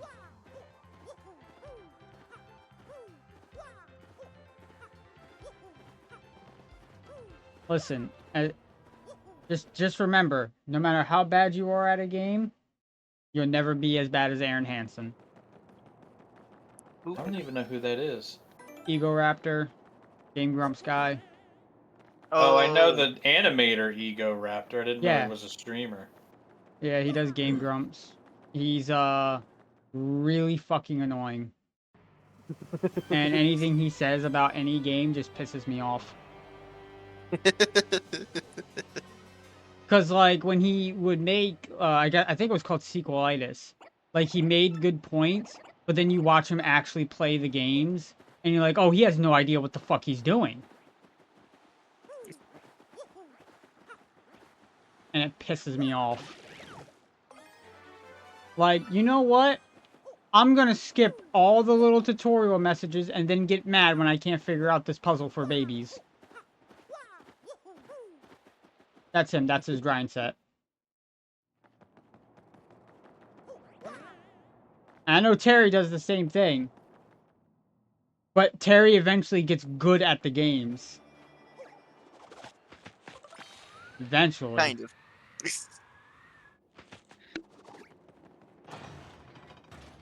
Nah, Aaron will always stay as a level 0.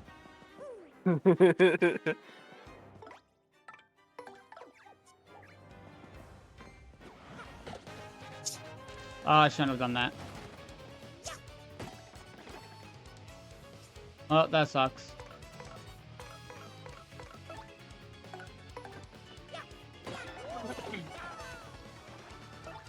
I wasn't thinking.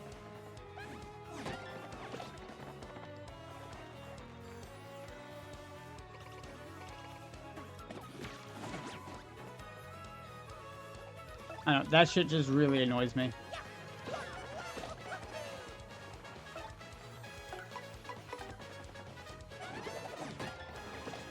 No, what annoys me is when they do that shit and then they blame it on the game. That's what really annoys me.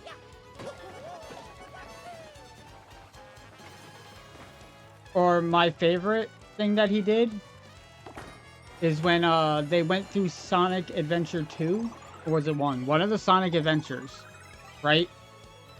Now, I've played the GameCube ports of those games my whole life. Okay? Granted, I'm not a lot of Sonic Adventure, but I've played it. Okay?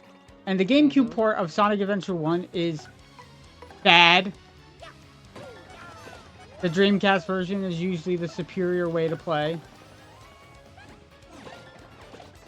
I've never experienced any of the glitches that they would go out of their way to do. And like some of them you need to know how to do in order to perform them. And then it's like, whoa, crazy glitch.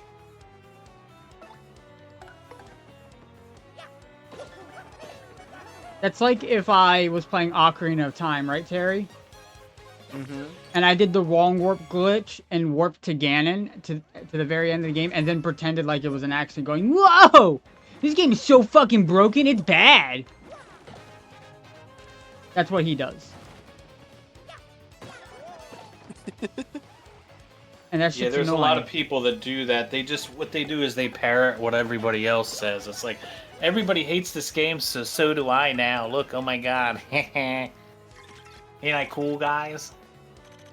And then there's people who are like, yeah, Sonic had no good games. I'm like, you're fucking dumb as shit. If you heard that and you believed that, you're a fucking idiot. Had no good games. Yeah, there were people who were saying that. Were you saying that what had no good games? Sonic had no good games. So they didn't like the first two, and they didn't like Sonic CD, which right. No, that's no.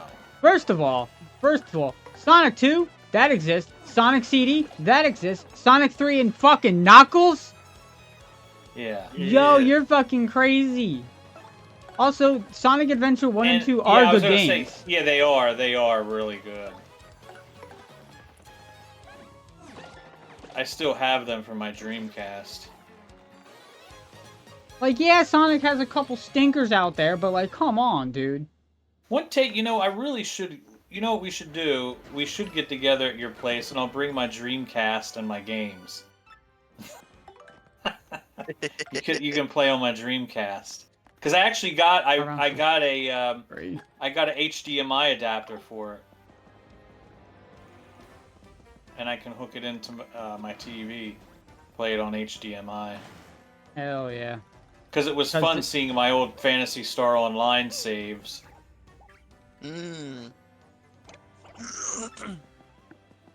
I spend like 1,000 hours on my character.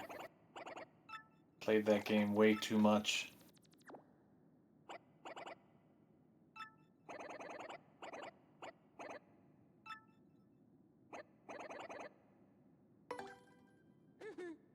I don't know. Like, I just don't take anybody's like opinion seriously anymore, especially like reviewers, unless it's somebody that I really like.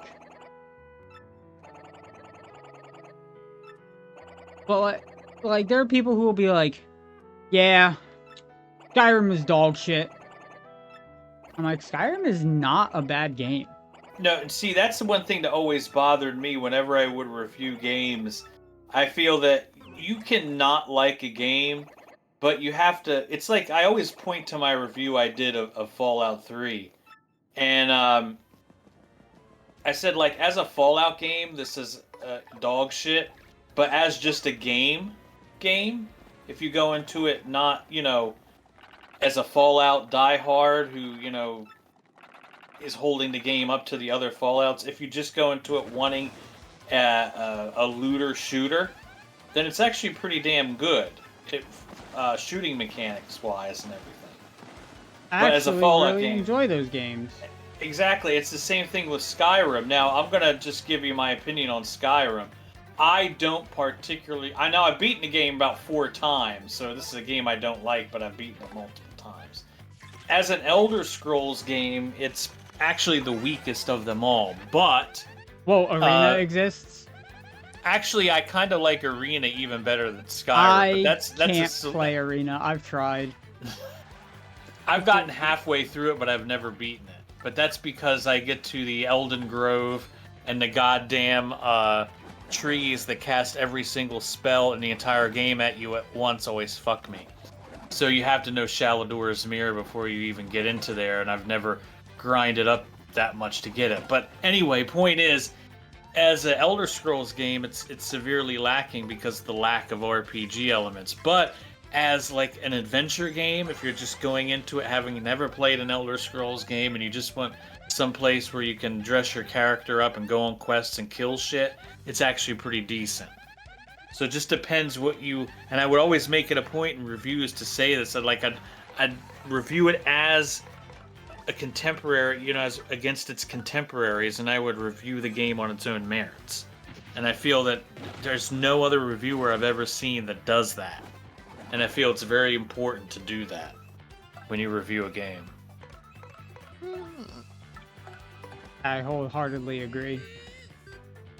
And I remember when I did that Fallout 3 review, I had all these assholes and are like, you're only giving it a 7 out of 10 because you want to be cool and seem like you know a lot about RPGs. And people act like a 7 out of 10 is bad. Yeah, I know, and that's what I gave it. And I was like, listen, it's not bad. I mean, is it as good as 3 or New Vegas or even 1 or 2 or even Fallout Tactics? No. But it's like, I would put it like in with Borderlands.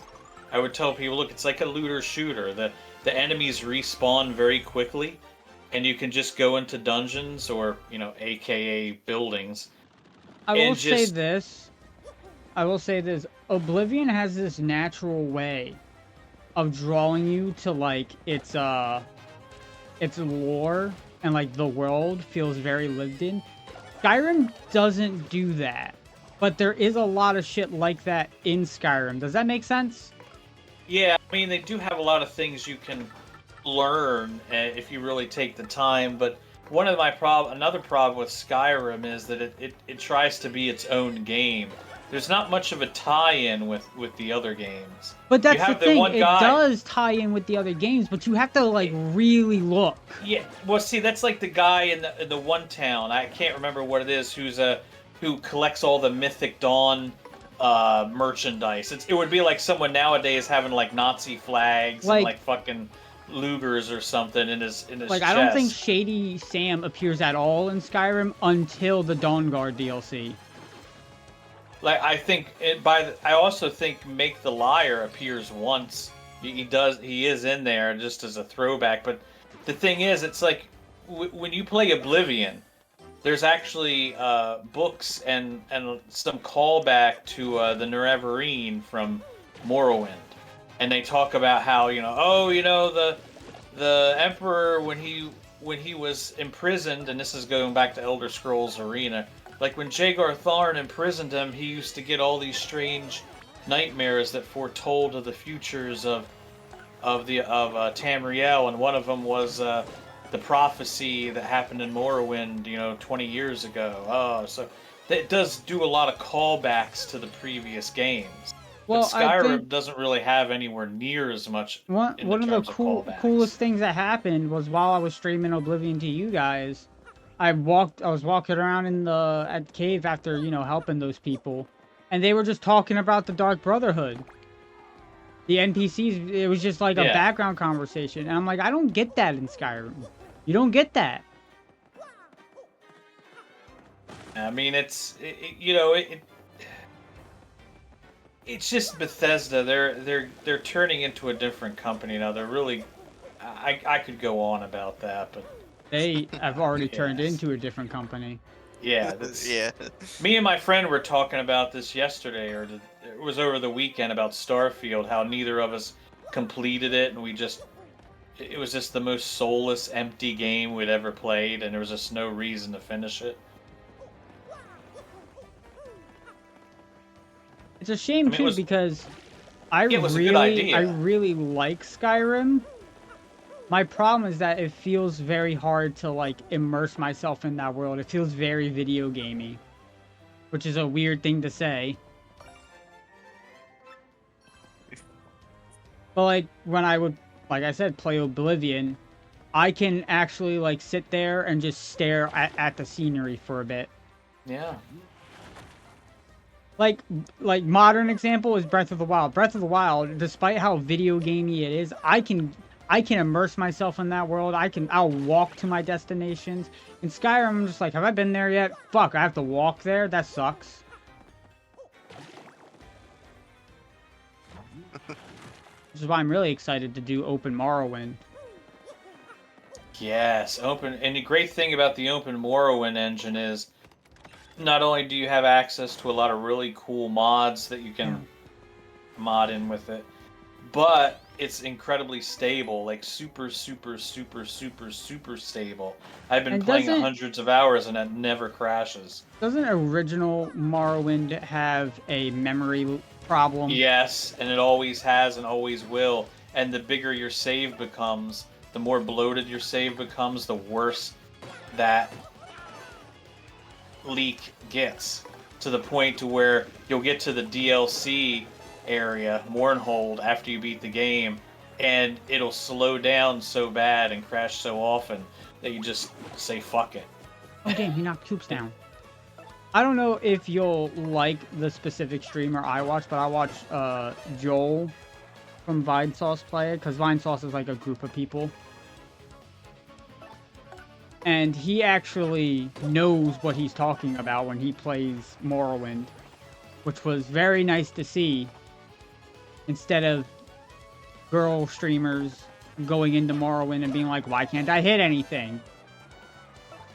Because they have no idea how important agility is. Exactly. And you know what? That's the first thing Joel talks about. He even talks about it in Oblivion. He's like, I watch people play these games and it's so painful because they're acting like Morrowind is a bad game because they can't hit anything. Yeah, that's what I say in my old character creation video for it. You didn't build your character right. Exactly. If you start with less than 70 agility in Morrowind, you're gonna have a bad time. Now what's crazy unless you're a wizard. I mean, if you're not doing melee, then it doesn't matter.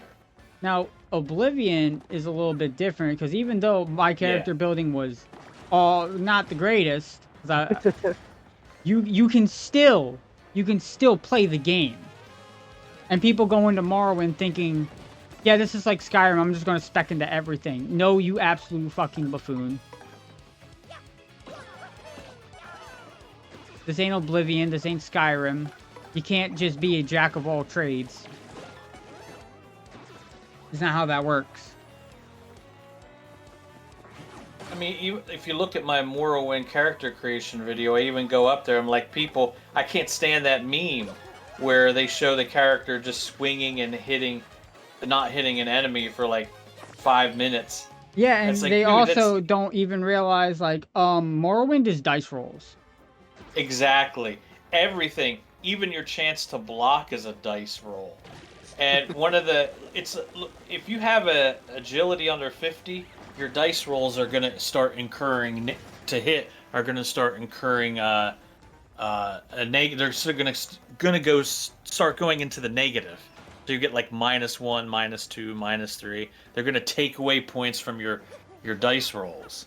So you at least bare minimum should be like absolute bare minimum should have like 60 agility, if not 70, maybe 80. When you start the game. Watching and you should play also games that they don't know how to play is really annoying. See, when Morrowind came out, I already knew that because people used to say that same thing about Daggerfall back in the day, but I already knew in Daggerfall that agility and speed were the two most important stats. So I would always start the game with like 80 or 90 agility and like 80 or 90 speed. The only people that I give any type of like leeway to is ironically Vinny and Joel from Vinesauce. Only those two. Because they usually play games without research. They go in blind. And I like them. So they get extra leeway.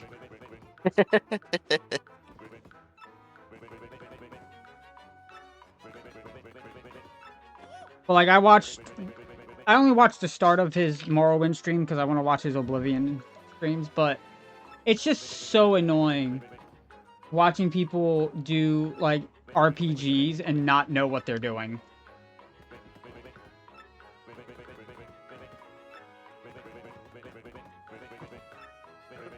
Honestly, I think it's a lot cooler when you watch somebody who knows what they're doing. I guess that's why you wanted to watch me play Thousand Year Door. Basically. I'm not an expert in Thousand Year Door, but I know how to play.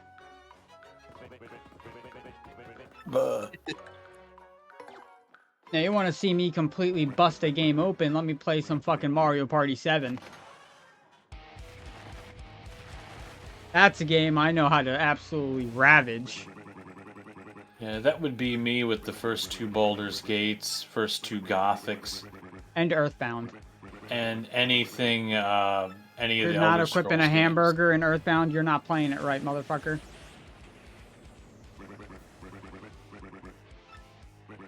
So is this all new territory for you, Carl, what I'm doing right now? Yeah, because I never got past that, airplane thing to get to the castle.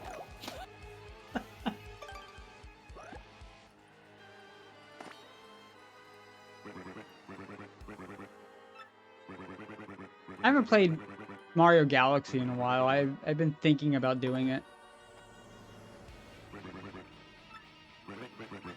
I also want to play... I basically want to go through and play all the Mario RPGs. And their remakes. Probably one of the most broken things that I've ever seen is in a Mario RPG. Really? Yeah, the Mush Badge in Superstar Saga, Mario and Luigi. Absolutely disgusting. What does it do? So for every mushroom, super mushroom, ultra mushroom, and golden mushroom that's in your inventory, you deal more damage. You plop that on Mario, and once you hold 99 of all 4 of them, Mario's damage goes through the absolute goddamn roof, enough to one-shot the boss.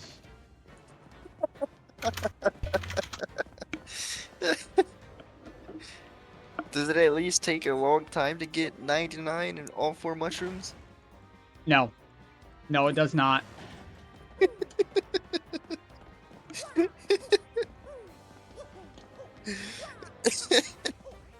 Probably one of my favorite items in all of RPGs, though, is the chicken knife. That is the funniest fucking item in the game, in any Final Fantasy. I don't care. It's awesome. So the chicken knife deals more damage based off the amount of times you ran away from a fight. Oh, shit. I think its damage is set to deal the amount of times you've ran away from a fight. So I think it's just that damage. So when you first get it, it's probably definitely weaker than anything else that you're throwing in the game. Pretty sure it's in Final Fantasy VI. Could be wrong. Might be 5. But anyway, this led to a video that I watched where a guy basically was like, alright, we're going to max the damage out on this thing. And once he got it, he just started running away 9,999 times. Because that's the cap for maximum chicken knife.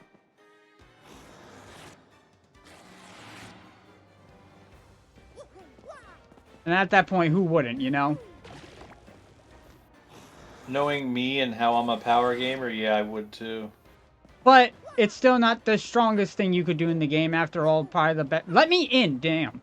The best thing you could probably do is find someone who has a multi-hit attack and have them deal 9,999 damage with each attack. Like in Final Fantasy VII. Barrett's strongest limit isn't his final limit. It's the one before because it hits 9 times. So once he starts dealing 9,999 damage, that's what you use. Because why deal max damage 1 time when you can deal max damage 9 times?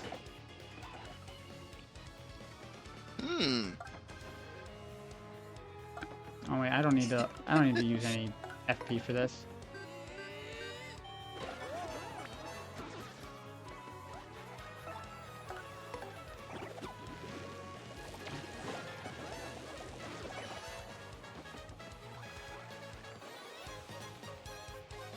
Like, Final Fantasy VII is probably the easiest Final Fantasy to get into.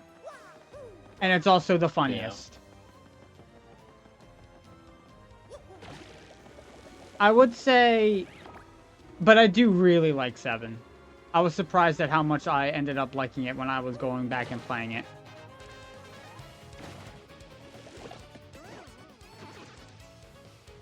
Because to me, it was just, wow.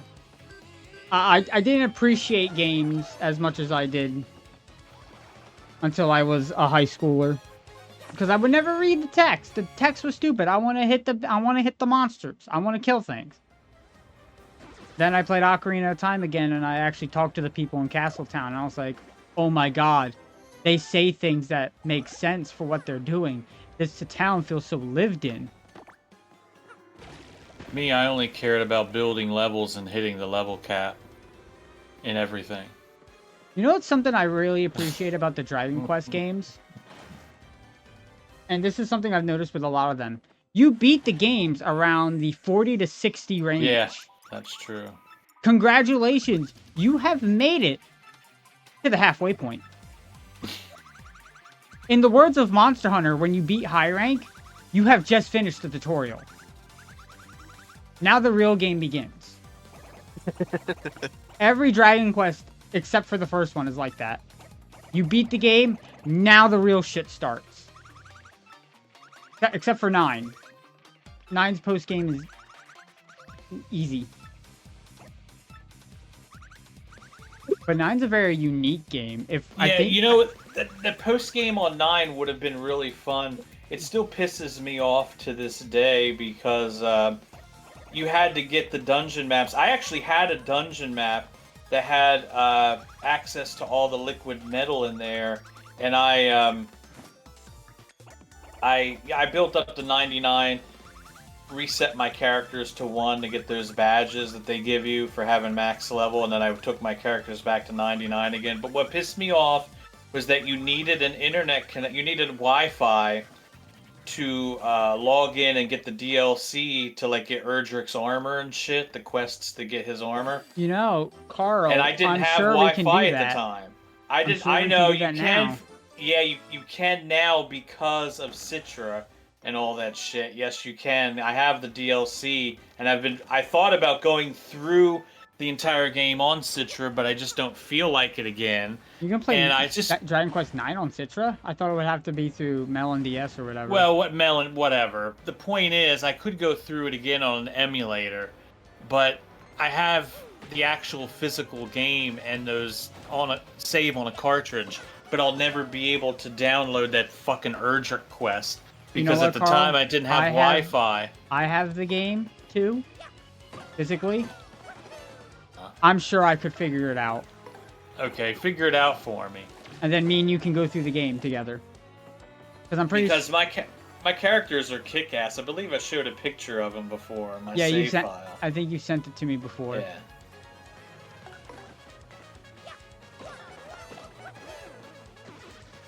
Yeah, Dragon Quest 8 does not hold your fucking hand. I was not prepared for that one. 8's post-game was pretty wicked. Have only ever... Here's the thing, I need to go through 8. I've only ever played up until, like, the very first cave. So, like, not even an hour into the game, really. But I was the on thing the... about 8, if you go to the post-game, version. you have to get a second timbrel of tension, because the only way to really beat the enemies and the post-game boss in 8 is to have 2 characters who have the timbrel of tension, and you have to basically do high tension attacks constantly.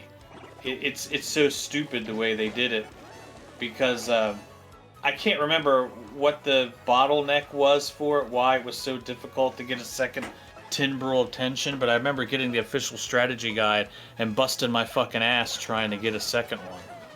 So it's like... I haven't played the PS2 version in maybe 5 years, and I only played like an hour of it.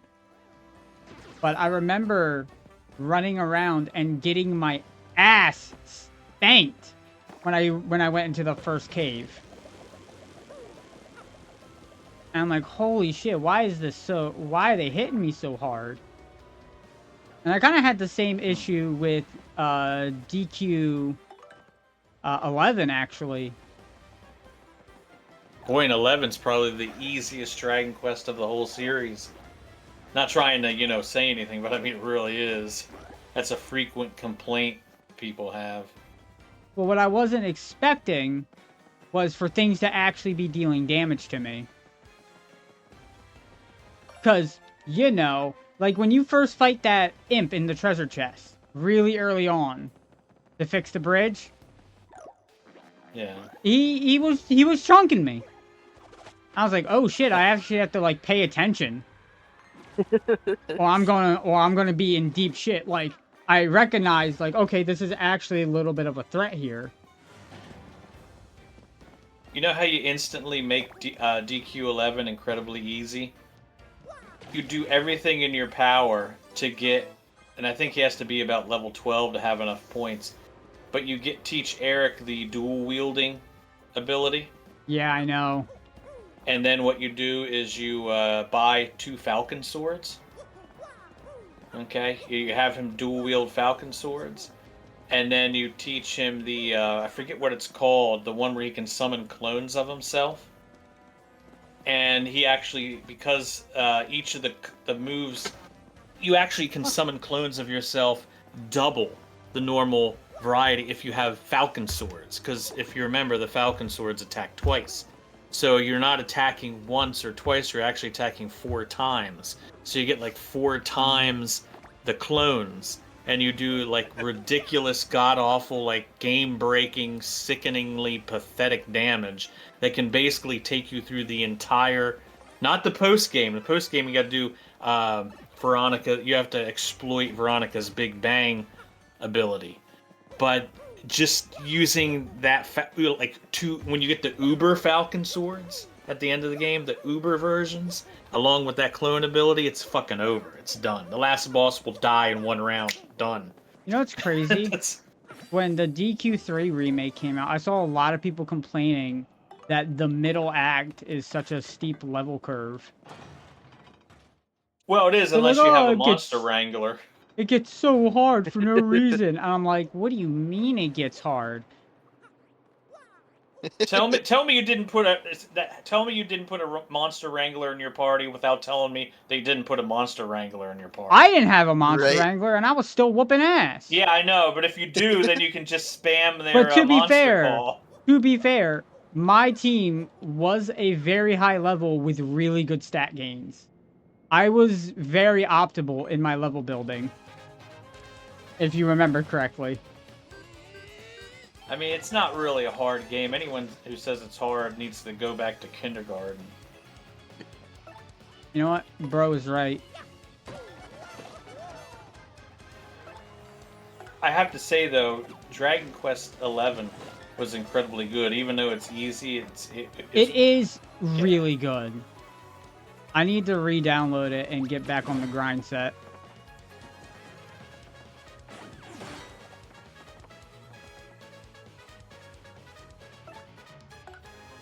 No, I'm gonna get goofy with it. It has one of my all-time favorite RPG stories, too. And I like the fact that you can choose who you want to marry or end up with. You obviously picked the girl right at the start. Yeah, Gemma, please, she's the ultimate woman. There's absolutely no way. Both times I beat it. When I beat it on the PS4 and when I beat it on the definitive edition on the Switch. That's the version I'm playing. And I can't stand all these people like, well, I picked Jade. It's like, Jade's your sister, you sick fuck. I mean, I wouldn't even be mad if you picked Eric and you had a bromance with him. That's But the don't Fire pick Emblem Jade. fans. Yeah. Because the one game lets you marry you're not blood related to any of the siblings in the game. Don't you worry. You can date them and it's all good, even though you grew up with them. You fucking weirdo. You know, at the start of that game, you think like Jade's pretty hot. She's a monk, and it's like, but you find out like personality-wise, she's kind of fucked up. So really, when it comes to the only woman in the party that I would have anything to do with would be Serena, because at least Serena's a pretty nice chick. But I mean, you know, to be honest, I can actually see people pairing up with Eric at the end, because Eric's actually a pretty cool fucking dude. He is real cool. If you're gonna have a bromance, you might as well pick him.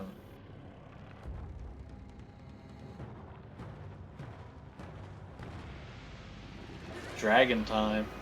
That's right. I'm here to fuck you up, Hooktail.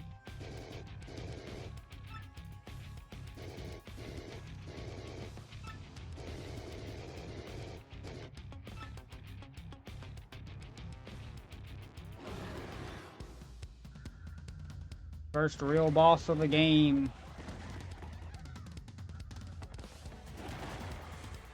Damn, the way they made him to be like that he's made out of multiple pieces of paper craft, it's pretty cool.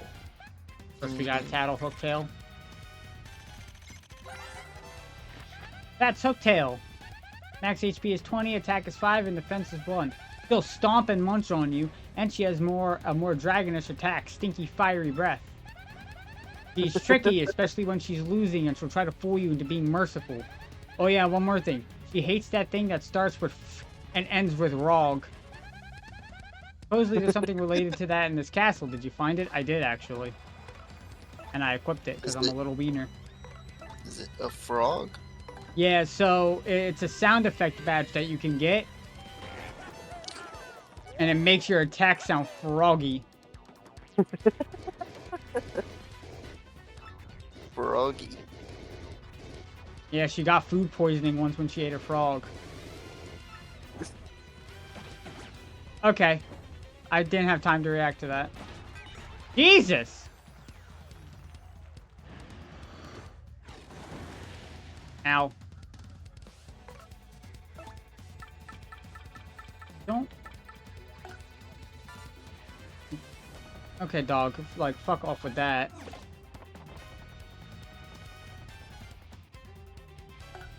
Okay. There's only one target for Hooktail.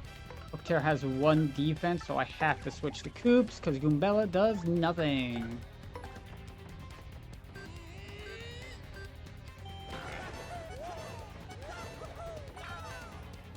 Hell yeah.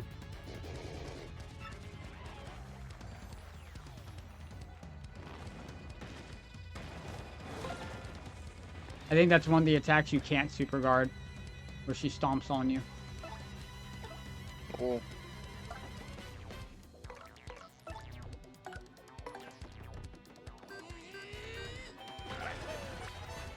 That should put her into the second phase of the fight. It didn't. I'm stupid. Never mind. Don't listen to me.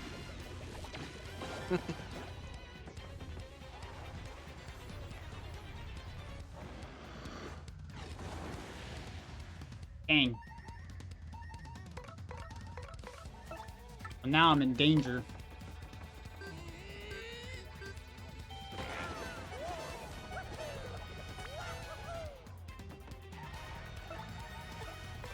Fuck it, I'll waste a fire flower. I only have 3 of them.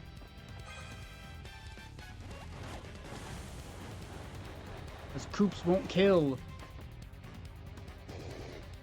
Hold on a minute.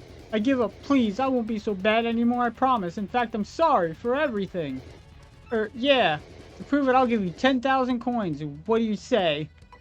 Keep your coins, fiend. What? You must be joking. You don't need any coins. Then how about those lovely rare extra special badge I have? I'll give you that. It's one of a kind and yours for a limited time only. Will you take it? Keep it, you monster. What if you say you really? do want the badge? You walk up and she attacks you. Oh. Well, I suppose I could apologize by letting you smell the bottoms of my feet. So care to take a whiff of my rich yet delicate scent of my world-renowned feet? One-time offer. That's disgusting. One-time offer. The person who wrote this must have been in the feed or something. What the fuck would you even say that? Japanese. And then she eats some of the audience to heal herself.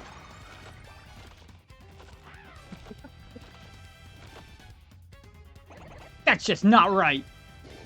Oh, that's horrible. You can't do that. You can't eat those innocent audience members. It's only fitting that I have Koops out for this. That's against the law.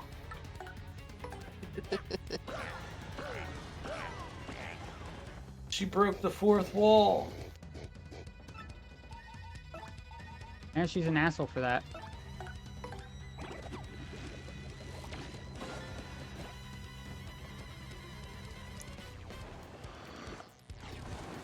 Damn it.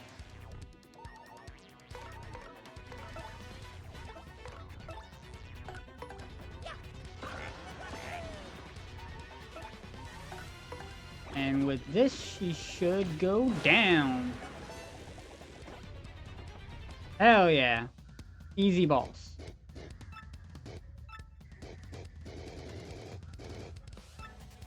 Canonically, Mario just killed this dragon.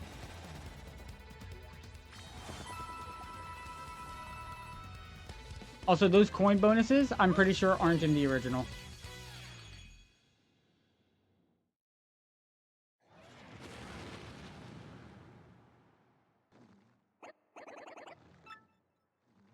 We did it, y'all.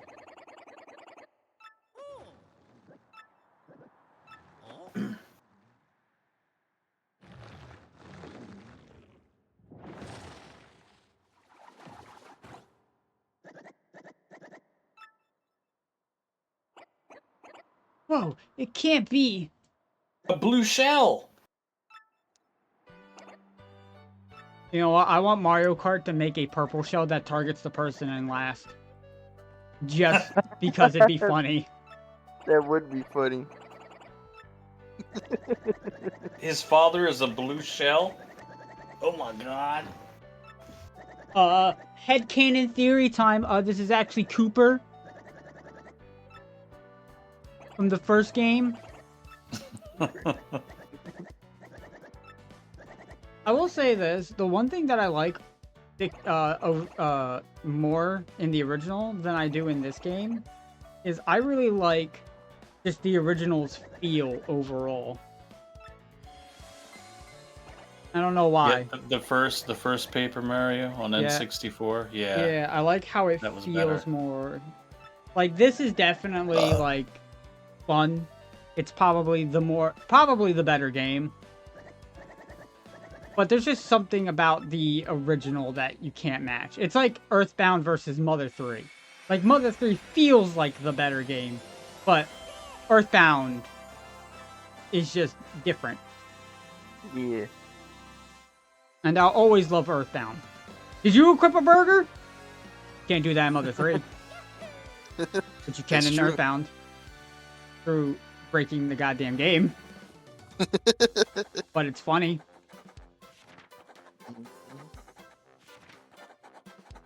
Burger is the best item in the game.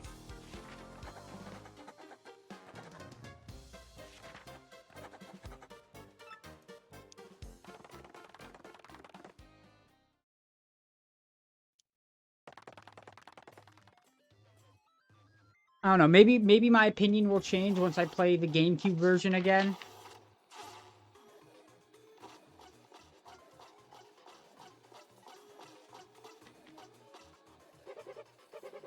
But I don't know. Because sometimes remakes aren't as good as the original. Yeah. Like the remake for Bowser's Inside Story.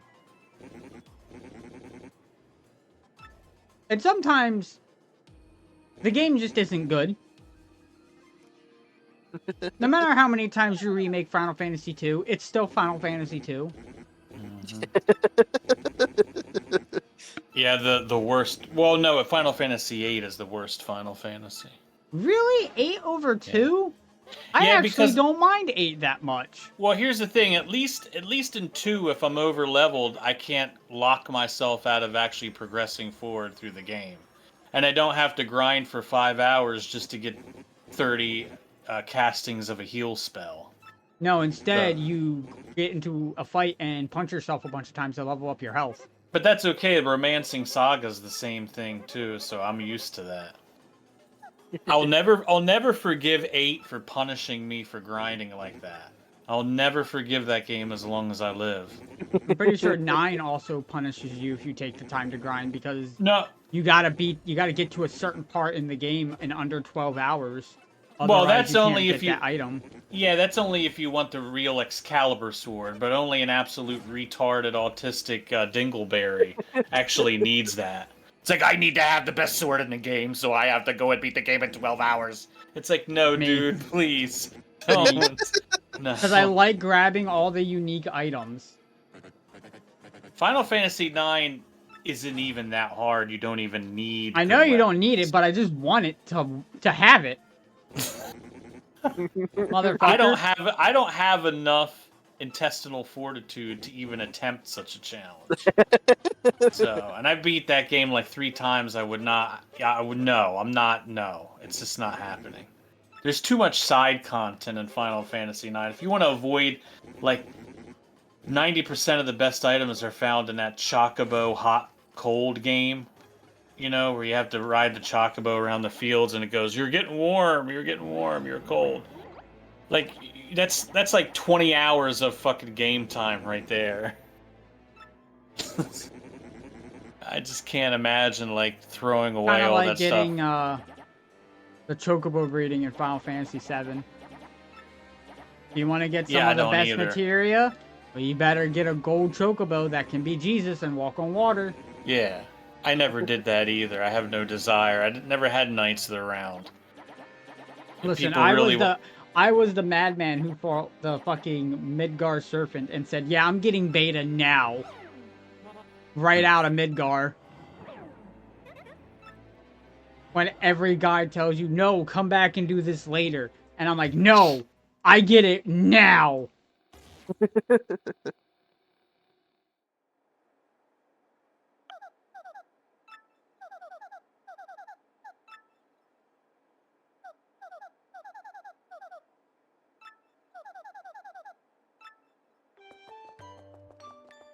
How was Donkey Kong Country Returns HD on the Switch? Was that actually decent?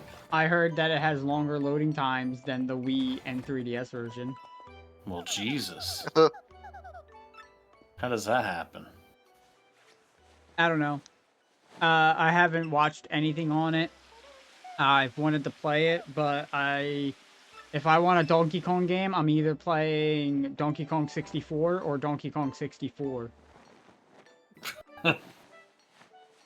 Because I'm not good enough at Donkey Kong Country to actually play it. I love this version of Princess Peach right here when she's got the little ponytail. It is so fucking cute. She is adorable. And now her hair is down again. I like Paper Peach. I think she's adorable. She is. Yeah.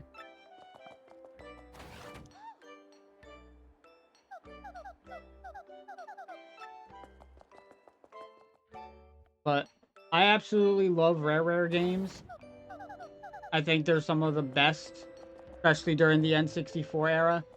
A lot of people will look at Donkey Kong 64 and Banjo-Tooie and be like, no, those are missteps. But you're wrong. Those are good games. Just try not to 100% them. Don't do that to yourself. I'm looking at the Switch games on Best Buy. I actually pre-ordered Xenoblade Chronicles X on Best Buy because they had it available. I'll say this, Carl. It's not like Xenoblade 3. Well, that's a good thing because I didn't finish 3. I think you'll like it because you have a custom character and you have like, if I remember correctly, depending on what weapon you choose to use, it changes like their skill tree for you to upgrade. So it's kind of like class-based. I heard it's kind of open world and you can, like grind a little bit. It is very open world. It's a lot like, but it's kind of like Xenoblade 1. You can tell that it was made with that in mind. Good. Xenoblade 1, I think, is the pinnacle of open-level RPGs. Yeah, I would agree with that. I wouldn't... People will look at it and go, no, this is open world. It is not open world. You absolute fucking dingus. It's open level. Yeah. Yeah, there's... Like Final Fantasy 12, that's open level, where you go through the game and specific sections open up to you as you progress, but they're big, massive environments where you can go anywhere in that environment, and that's how you get the side content. The only problem with Xenoblade 1 that I have is I feel like its environments aren't, like, utilized too well. Like, you got all this massive fucking... You got this massive level that takes, like, 10 minutes to go from point A to point B if you just walk everywhere. But there's, like, no reason to really explore except to fight strong enemies. There's no, like, treasure in Xenoblade 1. Outside of, like, 5. So, like, there's no, like, dungeon delving, going deep into the dungeon, being like, yo, I found this really good sword for Dunban. That's not a thing. Dunban. Right, Carl? Yeah, I want to know why Peach is talking to Hal from 2001: A Space Odyssey. Because it's in love with her. Well, yeah, I mean, who wouldn't be, really, first of all? If it's regular Peach, probably not me. Paper Peach? Hell yeah. You love those sharp edges. That's right. If I'm not getting paper cut in that vagina, I don't know what's going on. Good lord. A lot of people really want... So Luigi shows up periodically throughout this game, and he tells you, like, a story about his adventures. And people want that adventure as a game. I would love a Paper Luigi game. That would be cool. I had to stop playing Brothership, bro. It's hard to get through. Really? It's very slow. Very. Oh. And I don't mean in terms of just like, I'm talking like Gen 3 Pokemon XD, Gale of Darkness, and Coliseum slow battles. Oh. The battles are slow, dude. And like, I love the game. I love the humor. It's an amazing game. But goddamn, when I see an enemy and I'm like, oh, I do not want to be here.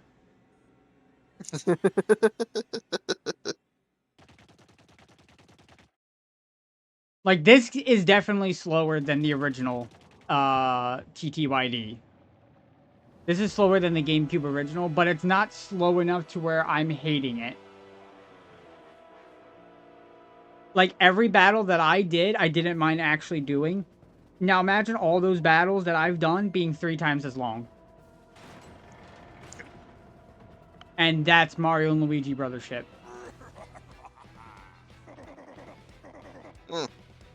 Yeah, it's not good how long those battles take. You gotta play that game in like doses. You can't just sit down and put in 9 hours.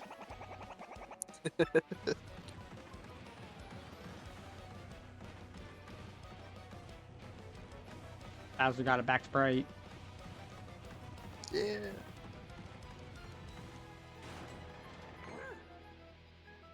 And I love the Mario and Luigi games a lot. I like the first 2 Paper Marios way more. But the Mario and Luigi games are good RPGs. I just wish we would get another Legend of the Seven Stars. Yeah, I would. I've always wanted that, but you know. I want another one just like that. I think that was still the best one. I don't know what that is. The first one for the Super Nintendo. The one that I was sending pictures of in Discord that I 100%ed in a weekend. Oh. I had a lot of fun doing that. My And I only think gripe it's- with that I think is it's the that the perfect level length. cap is 30. Yeah, it is 30. But I got everybody up to the level cap. And then I went and fought the final boss. And I beat Coolix. I think it's the perfect length. Just like Chrono Trigger, I think Chrono Trigger is the perfect length.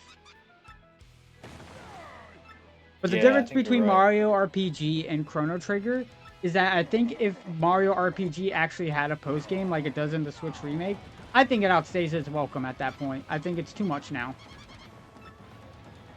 Chrono Trigger, on the other hand, when I beat that for my Super Nintendo, I wanted more.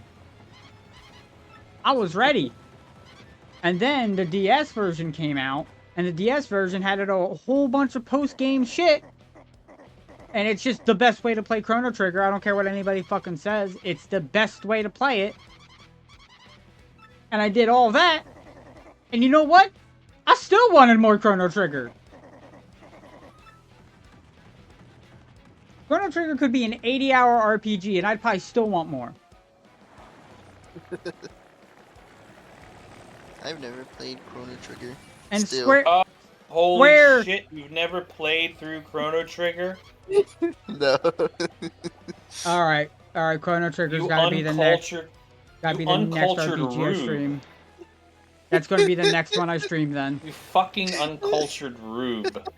Okay, here's what you do. Just drop everything else that you're playing and devote the next 20 hours to playing through Chrono Trigger. Oh, okay? that means he'd have to stop playing Oblivion.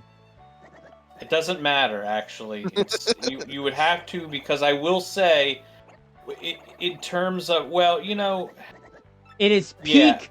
peak 16-bit is. RPG. It Dare really I say is. peak RPG in general. I honestly would say if someone had never played an RPG before, like absolutely never played a JRPG, and wanted to know what the genre was about, the very first game I would tell them to play would be Chrono Trigger. There are 2 RPGs I would immediately recommend to somebody. Earthbound has would be never too played much for someone who never played it before, though. There are Yeah. 2. Well, to be fair, Earthbound was one of the first RPGs I played. Yeah, well, that's because you and me are autistic. But So and I was it's also a different. child. Now, Yeah, I played Ultima 3 when I was 10, so I know how it is. So I get it, but we're different. We're very advanced.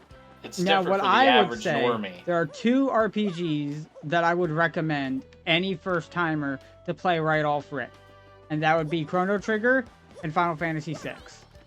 Okay, I could see that. Because I think 6 is good enough to where it will introduce it just has this feeling about it.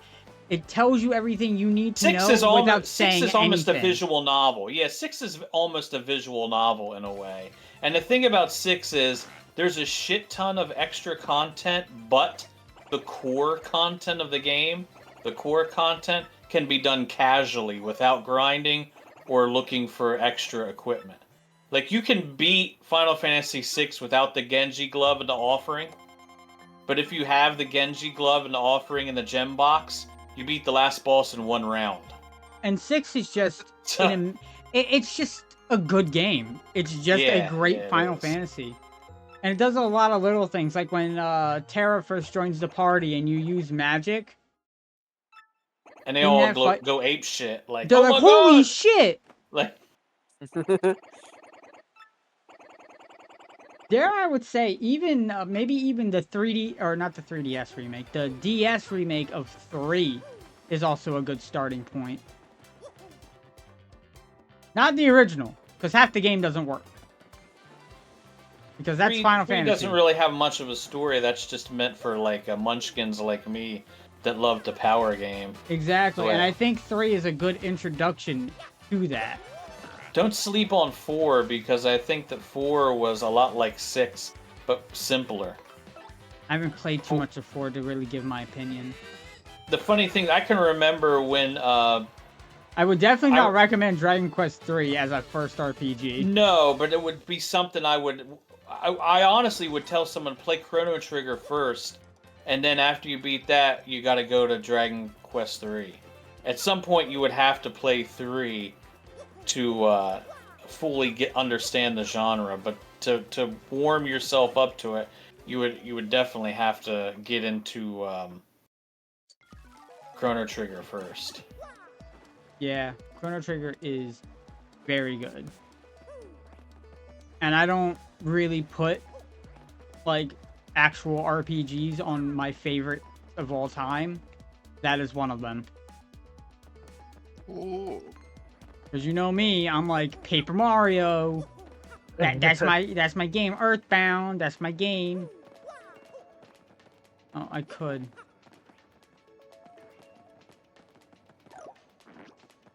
Gotta go this way.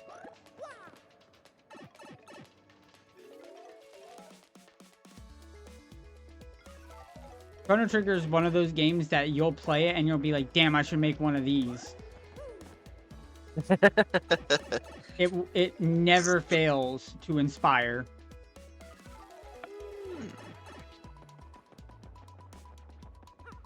Oh, you're back there. Who made Chrono Trigger? Where? Ah. And they pretend it doesn't exist.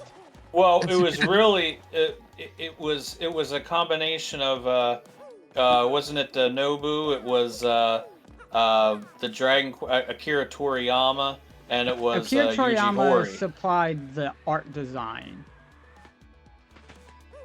So you had the guy behind Dragon Ball, the guy behind Final Fantasy, and the guy behind Dragon Quest, all working together to make their dream RPG. And as many people believe, the reason why they don't acknowledge Chrono Trigger at all is because they're upset that it's basically seen as better than Final Fantasy.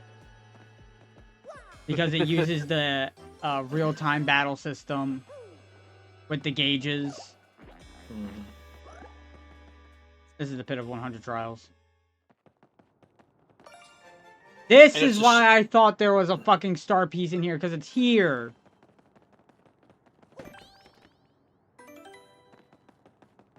But yeah, Square is upset that Chrono Trigger is so well loved. Why? Because they didn't make it. Yeah. They made it, in quotation marks.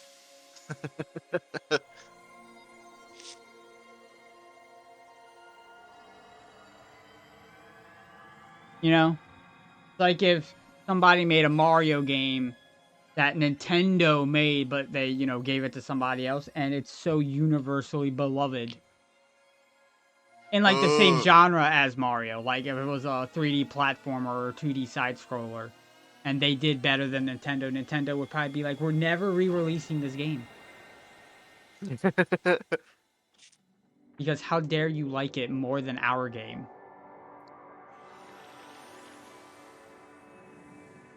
Is there any other 3D platformer that comes close to Mario?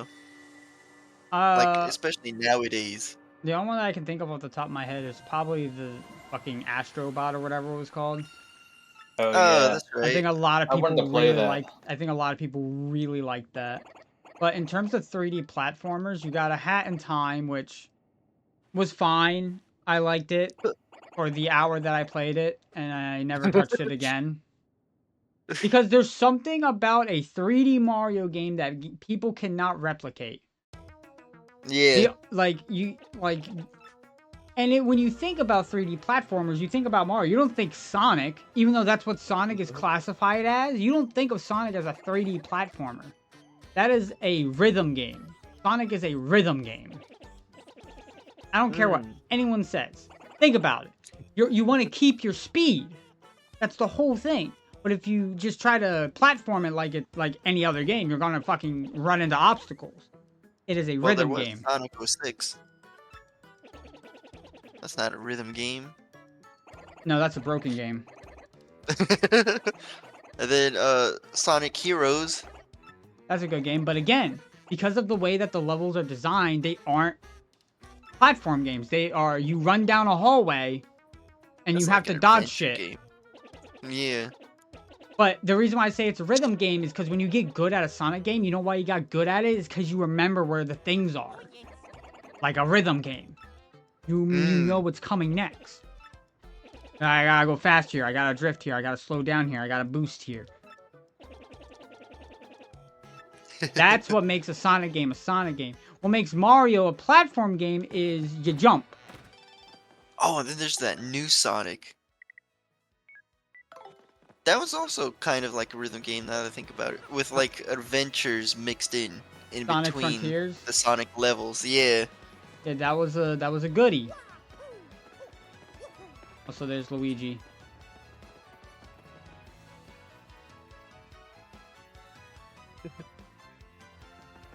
Yeah, no one else really comes close to the Mario formula. Just because the Mario games are just built different. That's because really, when Mario 64 came out, it was the first platform. It wasn't the first platformer to go 3D, but it was the first platformer to show everybody how it was done. Yeah, you The can't forget first time Bubsy. it was actually done right. Can't forget Bubsy 3D. Yeah, I know that Eulilia guy was, all up in that shit, and some people like autistically worship that game, but it was really Mario 64 that just And, like set the standard. Yeah. It's because Nintendo has such there's this thing that I call the Nintendo polish. Yeah, that's true. You're never gonna match Nintendo's polish ever. Nope. Mega Rush.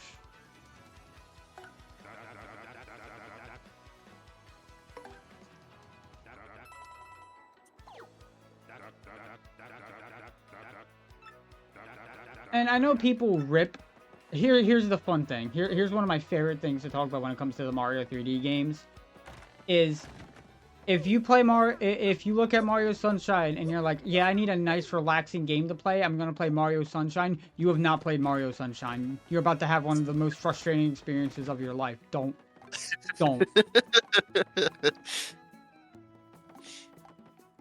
I'm telling you now, you're a crazy person.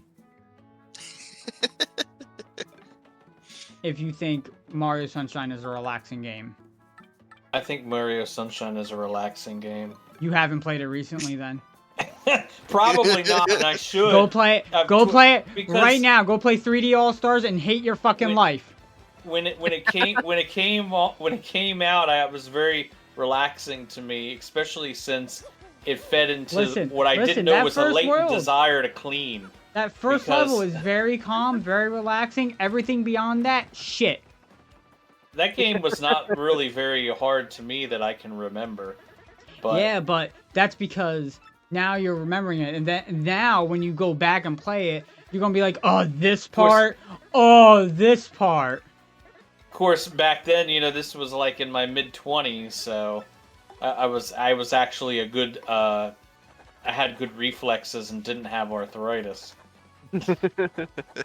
At that time, I was playing, you know, Metroid Prime on my GameCube. But like Mario Sunshine is not a relaxing game. It is, dare I say, the hardest of the 3D Mario games. Just of you naturally playing it.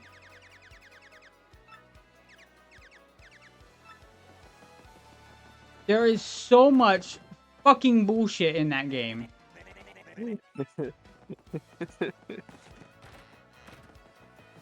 You got the pachinko level. You got the fucking, what's the other level called? Where you going down the river and you gotta shoot the water in the opposite direction with the leaf. Otherwise, you fucking die. You got anything Yoshi. You got blooper surfing. There's nothing relaxing about Mario Sunshine except the overall feel of the game.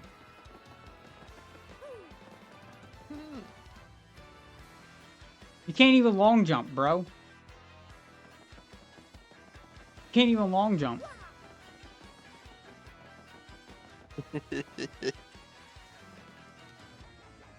I don't remember where this key is that we're supposed to find for this guy.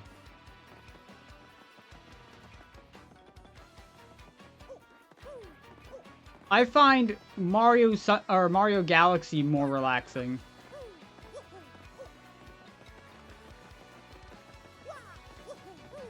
I gotta remember that dude is there.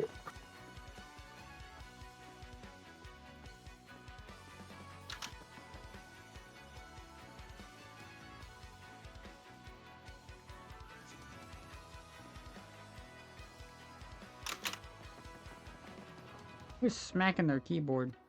Me. But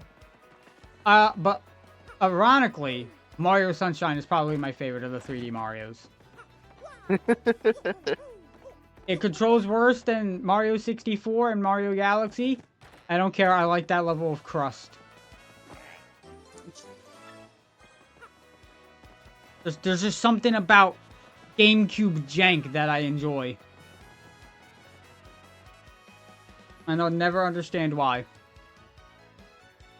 Maybe it's because I grew up on the GameCube era. Who knows?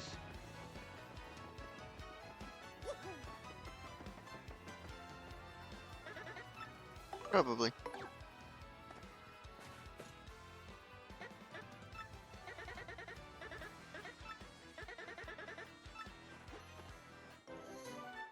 Ooh, I got 30 coins. Yeah, we're side questing now. That's what we're doing.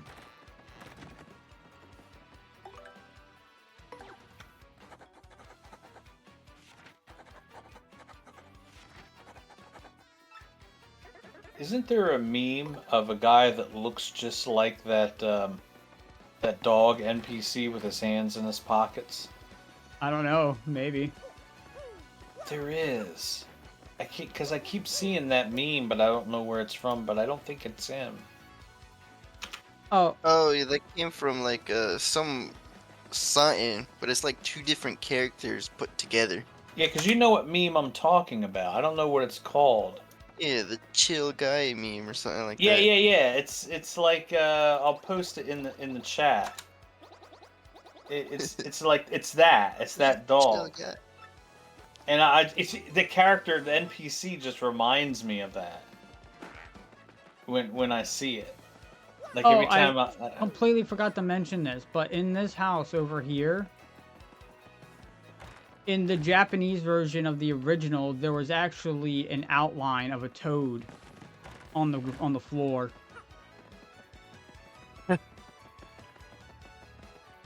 Dead. Yeah, they removed it in the international version for obvious reasons.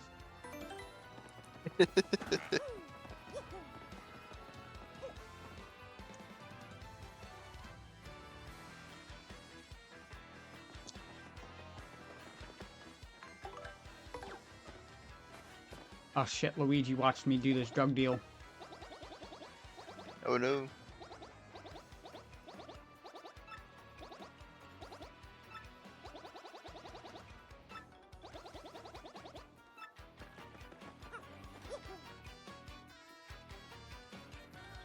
My girl is calling me. No.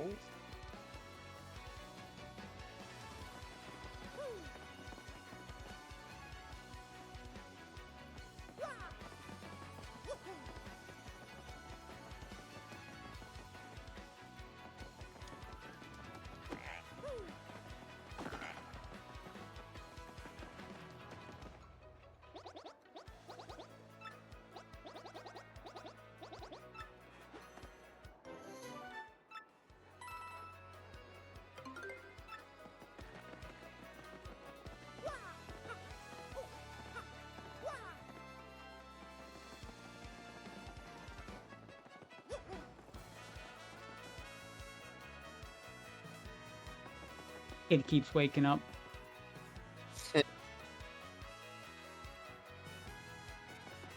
But I don't even remember what I was going to talk about. How many coins do I need to give this fucker?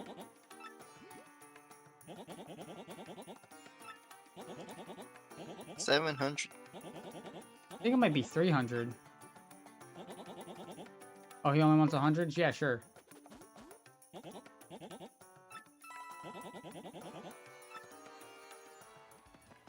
I believe eventually that does pay off very, very well. So here's the question, because I'm streaming this, should I stream the original Paper Mario at some point? Yeah, I would say so. Guess I'm doing all the Paper Marios. That means I'm gonna do Sticker Star. Ew. To be fair, I haven't played Sticker Star since release. And you have to do Super Paper Mario. I like Super Paper Mario. I think that's a great game. Yeah, I did too. I need the price of Fire Flowers, Sleepy Sheep, and Tasty Tonics in Roport. I wouldn't mind another one like that, honestly.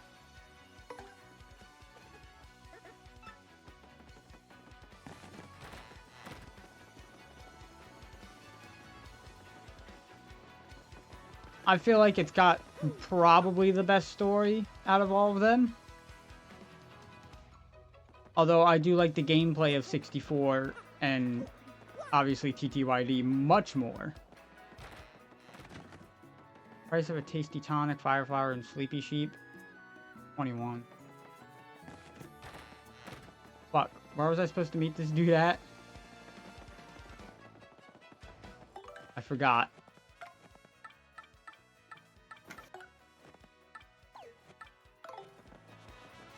Well, aren't I an idiot?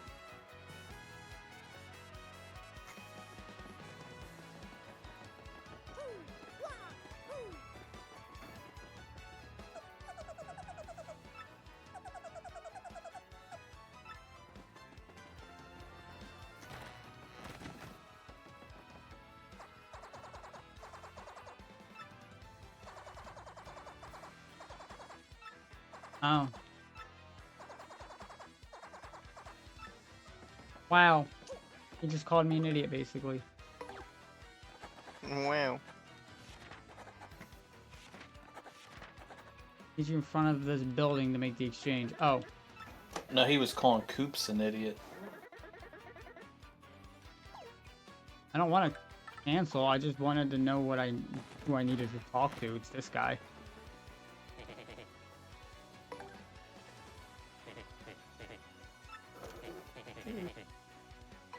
10 coins for 5 flowers. Did you check prices for me? Perfect. I'm just a chill guy. I don't give a fuck.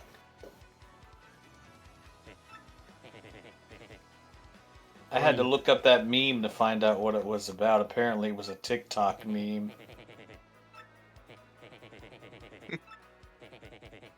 I'm just a chill guy. I don't give a fuck. You know, you said his hands were in his pockets, but now that I've looked at them, I've now realized that they aren't in his pocket. Oh, you're right. They aren't. I But thought it was. I've always thought they were in his pockets too. Hey, my name is Gunther. Please Shit, find it's this a guy that Mandela pulled a credit effect. card on me. I'll be in. Oh damn! This dude got credit card scammed.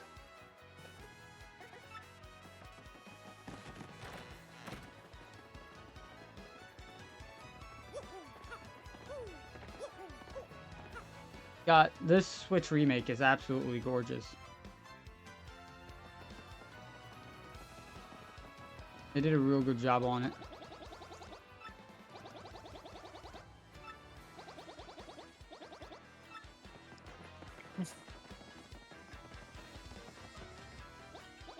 Are you here to handle my trouble? Then listen up. Larson the Bandit pulled some credit card fraud on me and took my dough. I want to rough him up for it, but this guy is too wise and I can never catch him. He's hiding somewhere in Rogueport. I want you to find him.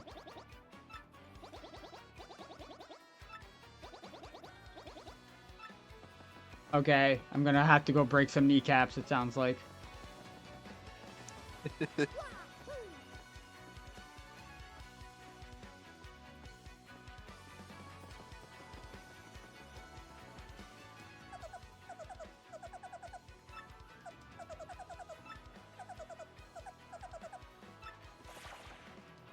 Bitch! Fuck back over here.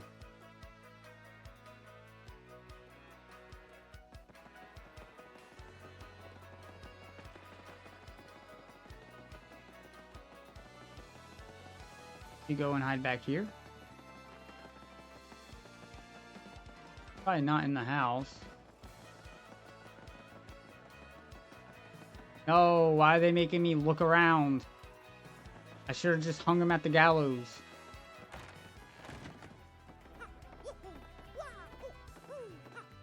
You think they still use that? A gallows? Yeah. In real life, I'm sure there's places that do. I'm But pretty I sure can't imagine. France used it up until like the 80s or some shit. But now, you think they use this one here? You know what? I find it very disturbing that there's even one in. Oh, what's that? It's not the right channel. You find it disturbing that there's one in Mario? Yeah, because I don't think that there's like any reason for a cute, cuddly world like the Mushroom Kingdom to We're be not in hanging the Mushroom people. Kingdom. Yeah, but even still, I mean, it's disturbing. I don't even want to think about it. It's too dark for a Mario game.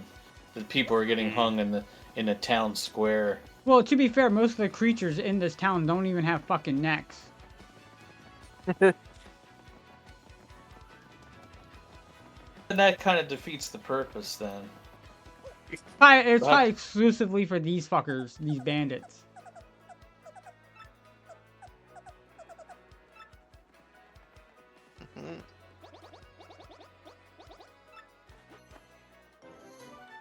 Damn, what did that Koopa do? I just realized the wanted poster right there for that Koopa. That's... How many coins is that? Jesus Christ, do you see that? That boy is wanted.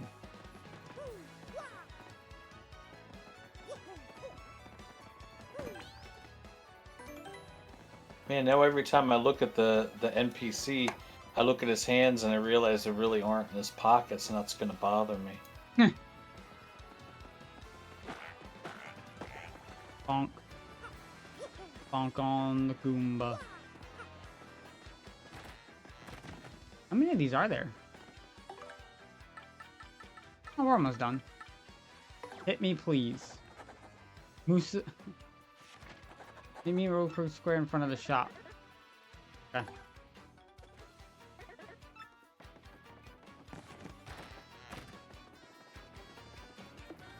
Kind of weird that the side quests are just on a board.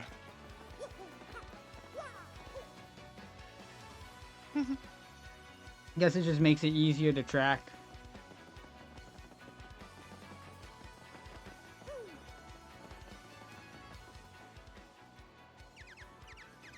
You accepted my trouble. I smell it. Thank you. I found a good lead on a way to make money, but I sort of forgot about it. So I want you to use the shock treatment to try to remember it. Just keep hitting me on the head until I remember. But be careful, if you hit me after I remember, I'll forget again, okay? Let's do this.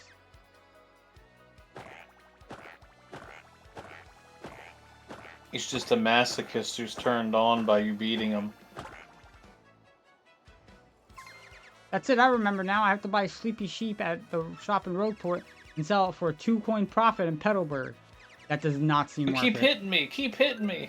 I'm almost there! Nope, we are gonna edge him.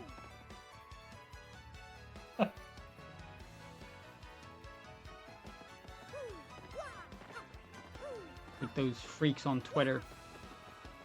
Need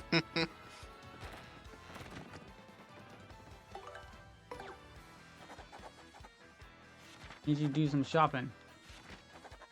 Meet me in Roadport out by the dock. Bomb.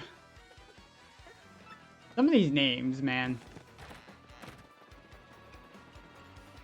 They're better than XD and Coliseum's names, I'll tell you that.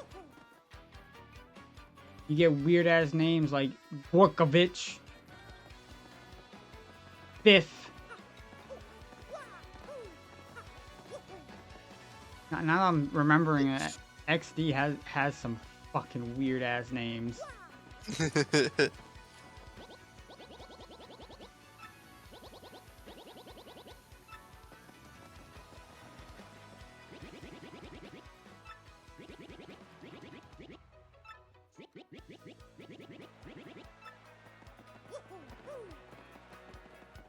course, it's the last Bob-omb I talked to.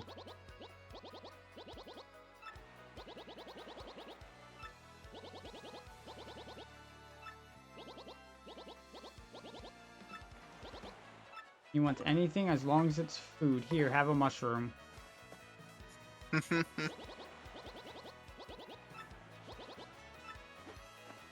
Thank you. 11 coins? What is this dog shit?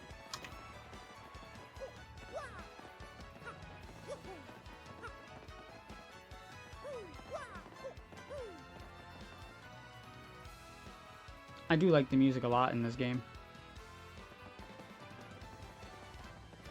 You can hit people with coops. Ah! Now, how have I not hit Luigi yet? I didn't do that. That was coops.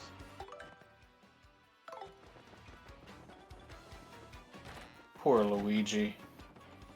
No respect. Oh, now we have to go to Petalburg.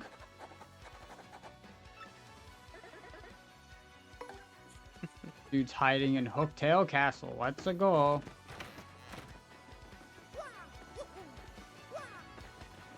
Luigi just needs to get his own game. That isn't Luigi's Mansion. He gets those like once a decade. Yeah. Luigi RPG. They could make a game just like the original one, but it centers around Luigi. Well, like I said, he has like a whole story in this game for every chapter. And people want that as a game because it sounds fucking cool.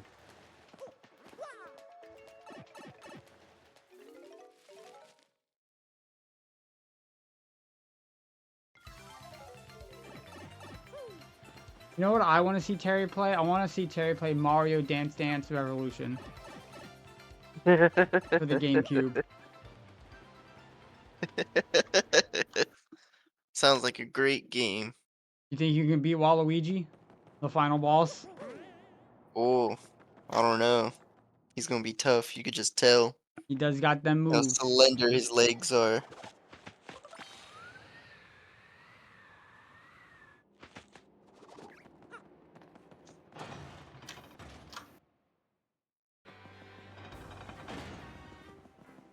think I remember where this fucker is.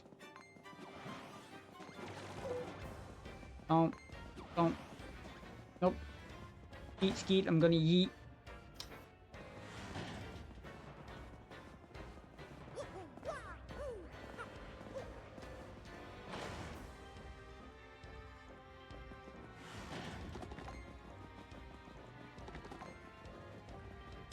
Why are they so fast? Bastards.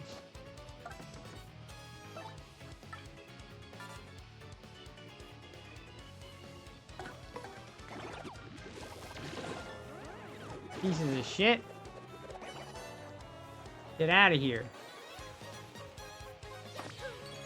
Well, they did just level me up. So I guess I can't be too harsh on them.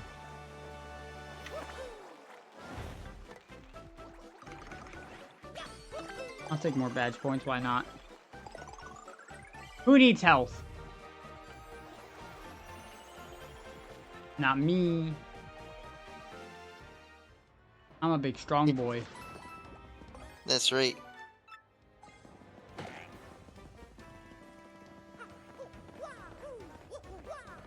He's literally in the next room. He might literally be in the next room.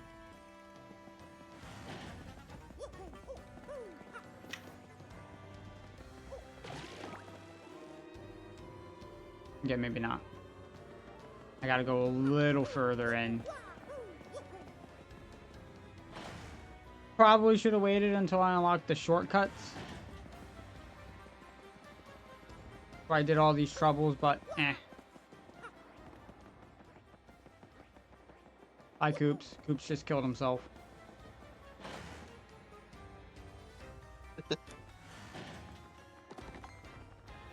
Oh, this is annoying. You guys don't give me star points. Go away.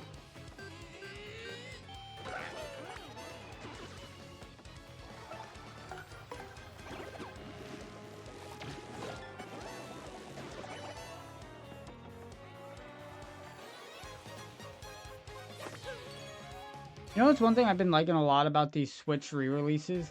Is that they include the original soundtrack for a lot of games.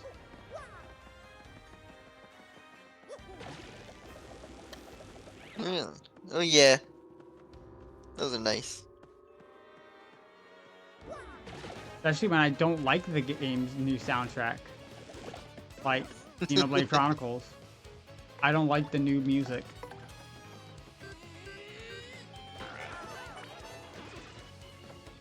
I like the original.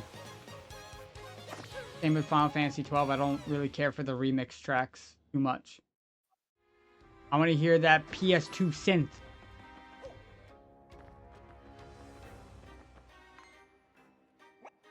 So you found me. Curses. I felt sure that no one would find me. I'm a master, you see. I love sneaking and hiding so much. I just never stop.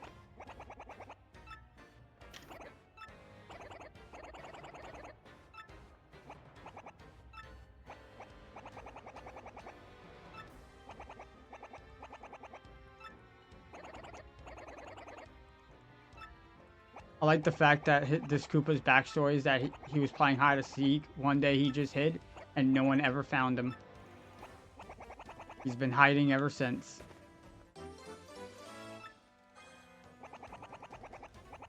Oh boy, now I got more stuff to do grinding with. Now I get to play the plane minigame at the casino.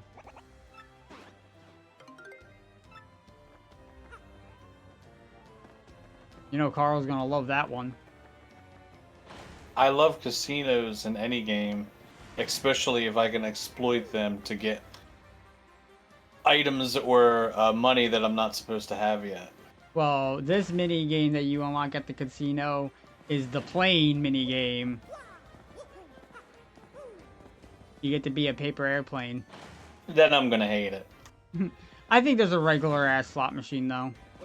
And it's actually the way you're supposed to grind there, because if you get the star, it's 50 coins. Or 50 Pianta coins.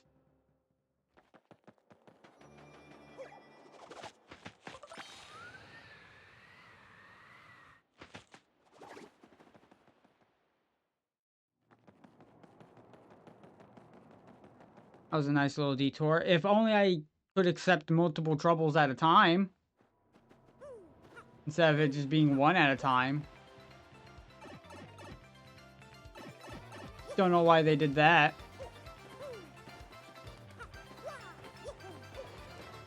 Let me in. Thank you, game. What time do you landlubbers usually go to sleep? Because I'm just now noticing the time.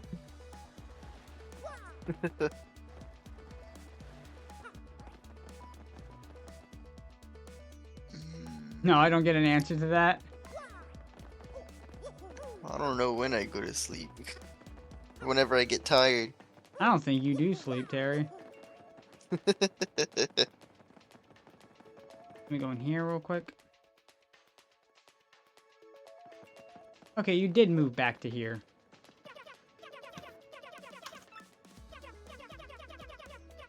Let's see what badges you have. I have 14 badges already. Well, oh my god, I could get Power Plus, but I'd rather have Quick Change. 7 BP, holy shit. Could have got Power Plus, but BP is pretty good. Now, Quick Change, Terry, is the most broken badge in the game. Why? So, remember how, I don't really need Power Smash. But you know what? Your last thing. So Quick Change is the most broken badge in the game for a very simple reason. Typically, it takes one turn to swap out your partner, right? It eats up a turn. Quick Change makes it so that way it doesn't eat up a turn anymore. Okay? Now, here's the thing about that. This essentially means now, I went from having a partner that has 10 HP to having a partner that has 20 HP because I can freely switch them out now. Yeah. This gets much more broken. This gets more broken as you progress through the game. I think I'm going to rank up Goombella. So she gets multi-bonk, she'll do more damage, and she'll get more health.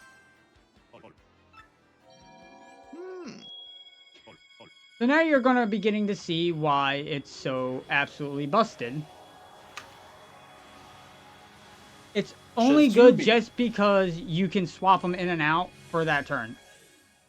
It's so stupid. So this means, let's say I don't want Goombella out that turn. Okay, I'll just bring in Koops. And there's no penalty to it. Mario's turn doesn't get eaten. Koops' turn doesn't get eaten. No turn gets eaten. Everything's hunky-dory now.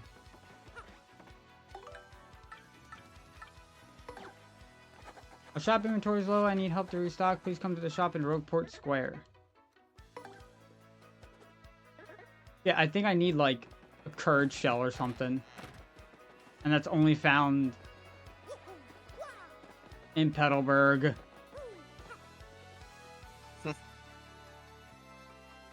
I don't have to do these right now, but I just want to. I want to get all my side quests out of the way.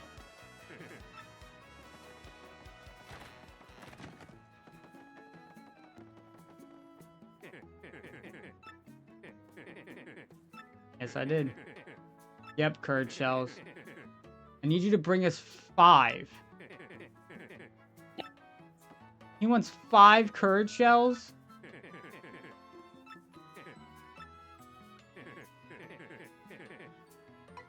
I need to store some items. Damn, you want 5 fucking shells.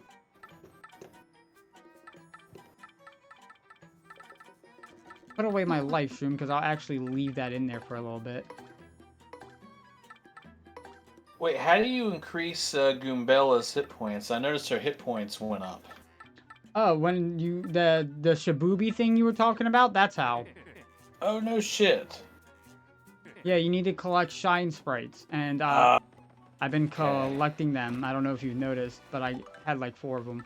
Can I use the mystery now? I can't. It has to be in battle. Are there enough in the game to max out all your partner's levels? Yeah, I don't know if it's an exact amount or not though, but I'll definitely be maxing everybody out. Back to Petrolberg I go. You know what thing? One thing that bothers me about Switch games? There's no achievements. You would think something like that would have an achievement tied to it, and you could get it on your account. That's why I And really brag like about it. retro achievements. I don't know if you've ever seen that website, but it's really Yeah, I have. They kind of get buggy for me. I had some that never registered when I was going. I played through Dragon Quest V on RetroArch, and I got a lot of the achievements. A lot of them didn't trigger for me, and I don't know what the fuck was going on. You can tell some people go a little bit crazy with what achievements. Because, like, I was looking at some of the ones for, like, the Pokemon games, and they're, like, doing dumb shit, like, oh, get to this trainer, but use no items and have a level cap, and only have one Pokemon. It's like, what? That's not what achievements are supposed to be. Like, yeah, that's cool and everything, but, like, that's silly.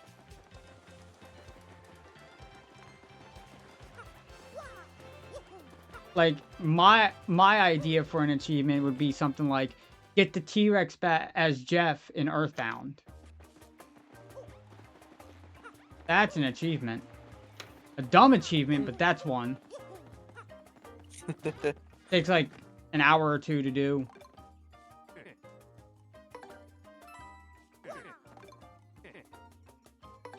I need 5 of these. Dumb.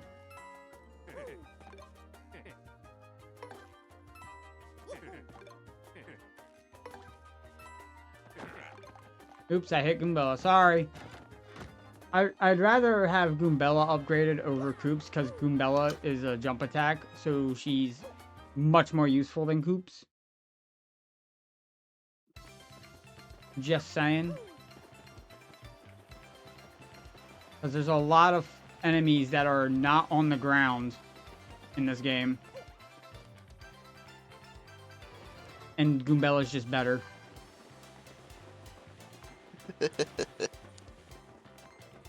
Watch out for all of one enemy that has a spike on its head.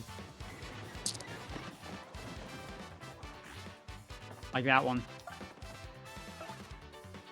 I'm tempted to use the mystery, but I don't know. I know the mystery's bad, but it'd be funny if I used it later.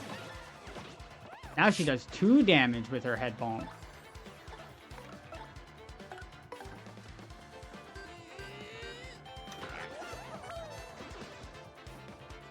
She does more damage than Mario.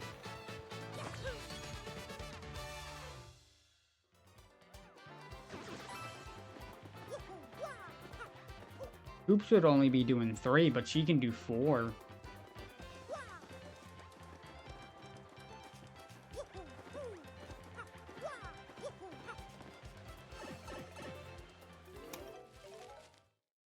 Five-day layoff was that guy's name? That's a dumb fucking name.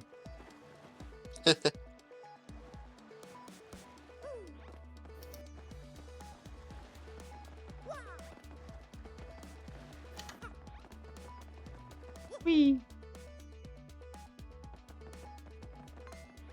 I'm gonna do this very last trouble and then call it a day.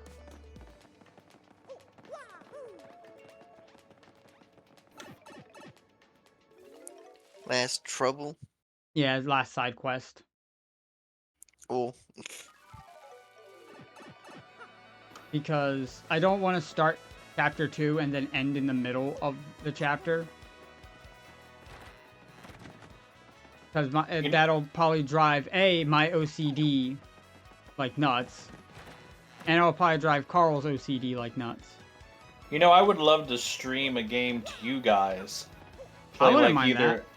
Yeah, I could play one of the Elder Scrolls games. I could play Oblivion, I could play Daggerfall, I could play a lot. You could do Morrowind. Yeah, I have a character that's like a little over halfway now on Open Morrowind.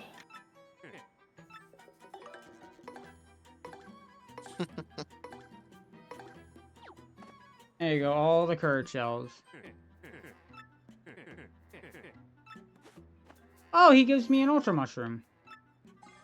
So, this is something I really want to do in my game that we can't do yet in Paper Mario, but it is something I really like. And that's the recipe system in this game is really fun.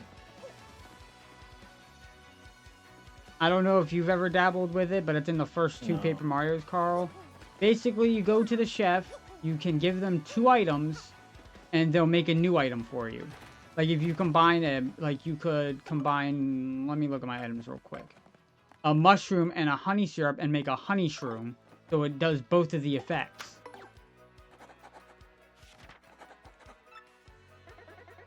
Because mushroom heals HP, honey syrup heals FP. Well, you can combine them and make them do both.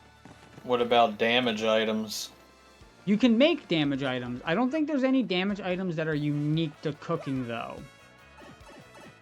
I'm not entirely sure on that, though. I think if you could combine them, you could do some massive all-target damage. I think only some... But the thing is that it's, like, recipe-based, so only some items go together.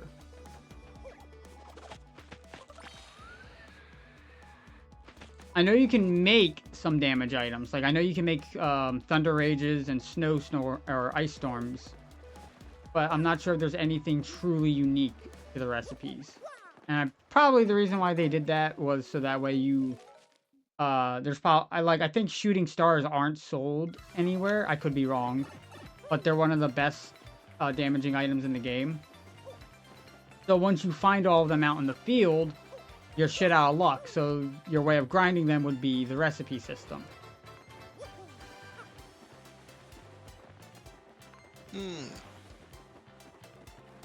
Now, I kind of have something already going on like that, but mine's more like a item synthesis, where you get to pre-select the recipe you want to make, so you don't have to guess, like you do in this game. Or what I'm going to do, look up a recipe guide. So I don't make garbage. Because that's stupid. I don't want my items to be wasted, you know? Yeah.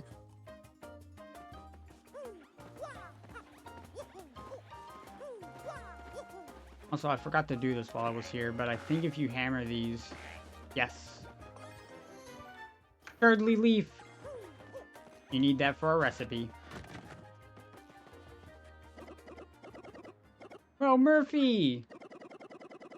I love how everybody uses the Rogueport Trouble Center. Instead of each town just having one. I don't know, how do you feel about that system where all side quests are just on a board instead of you having to go and talk to NPCs? Yeah, I think it's kind of lazy, to be honest. I think it's alright. I wouldn't mind a mix of both. I think it's also kind of a trope in a way. There was a indie JRPG I played. I can't remember the name of it. And that was one of the biggest gripes I had with it. It's like 90% of the quests were on just this board. And I thought, like, man, it is some lazy ass shit. Or I think a cool way of doing it would be that you could get the side quests from the NPC, but if you progress further into the game, then they show up on the board like, hey, you're missing this. I think that'd be a fun way of using it. Yeah. Because then on like a second... He gave me another Turdly Leaf. I think on like a second playthrough, you would know that that NPC has a side quest. Thus, you can get it early. And that was the last trouble. Time to make our way back to Rogueport. We could go gamble a little bit. But maybe I'll save that for next time. Because I'm pretty sure there are slots. Or, no, it might not be slots. It might be like you match the picture, like in Mario 3. You know the kind of thing I'm talking about, right, Carl? like one of the bonus lives was it would rotate the little casino thing. Yeah, yeah. Yeah, and because it would cycle through the different pictures, and you would have to match. You would have to make a complete picture. They did that both in 2 and 3. Yeah, there was a way you could cheese that in 3, where if you ran at the highest speed and hit it, you would always get a star. Yeah, I know. So that's one of my favorite things about 3, is doing that. Are you a Mario World or a Mario 3 person? We're not talking 2. Leave 2 out of it. That's actually a real... Yeah, because actually 2 is my favorite. I know 2's your favorite. 2's also my favorite. That's why I said we're keeping 2 out of it. Can't do. But that's actually, a really good question. God, that actually is a really good question. There's different things I like about it. I think if you stuck a gun to my head and I had to immediately give you an answer, I would probably say World. But I think Super Mario Bros. 3 just had much more variance to it, and just seemed to have more content. It's just like I just love the music and the sound effects in World so much because it's so it sort of became like the sound of the Super Nintendo. That's the first game that every Super Nintendo gamer had, and it just there's something about that sound. All right, well, I'm going to end the stream. I'm done for the day. This was fun. And I can't wait to play more. Yeah, you got pretty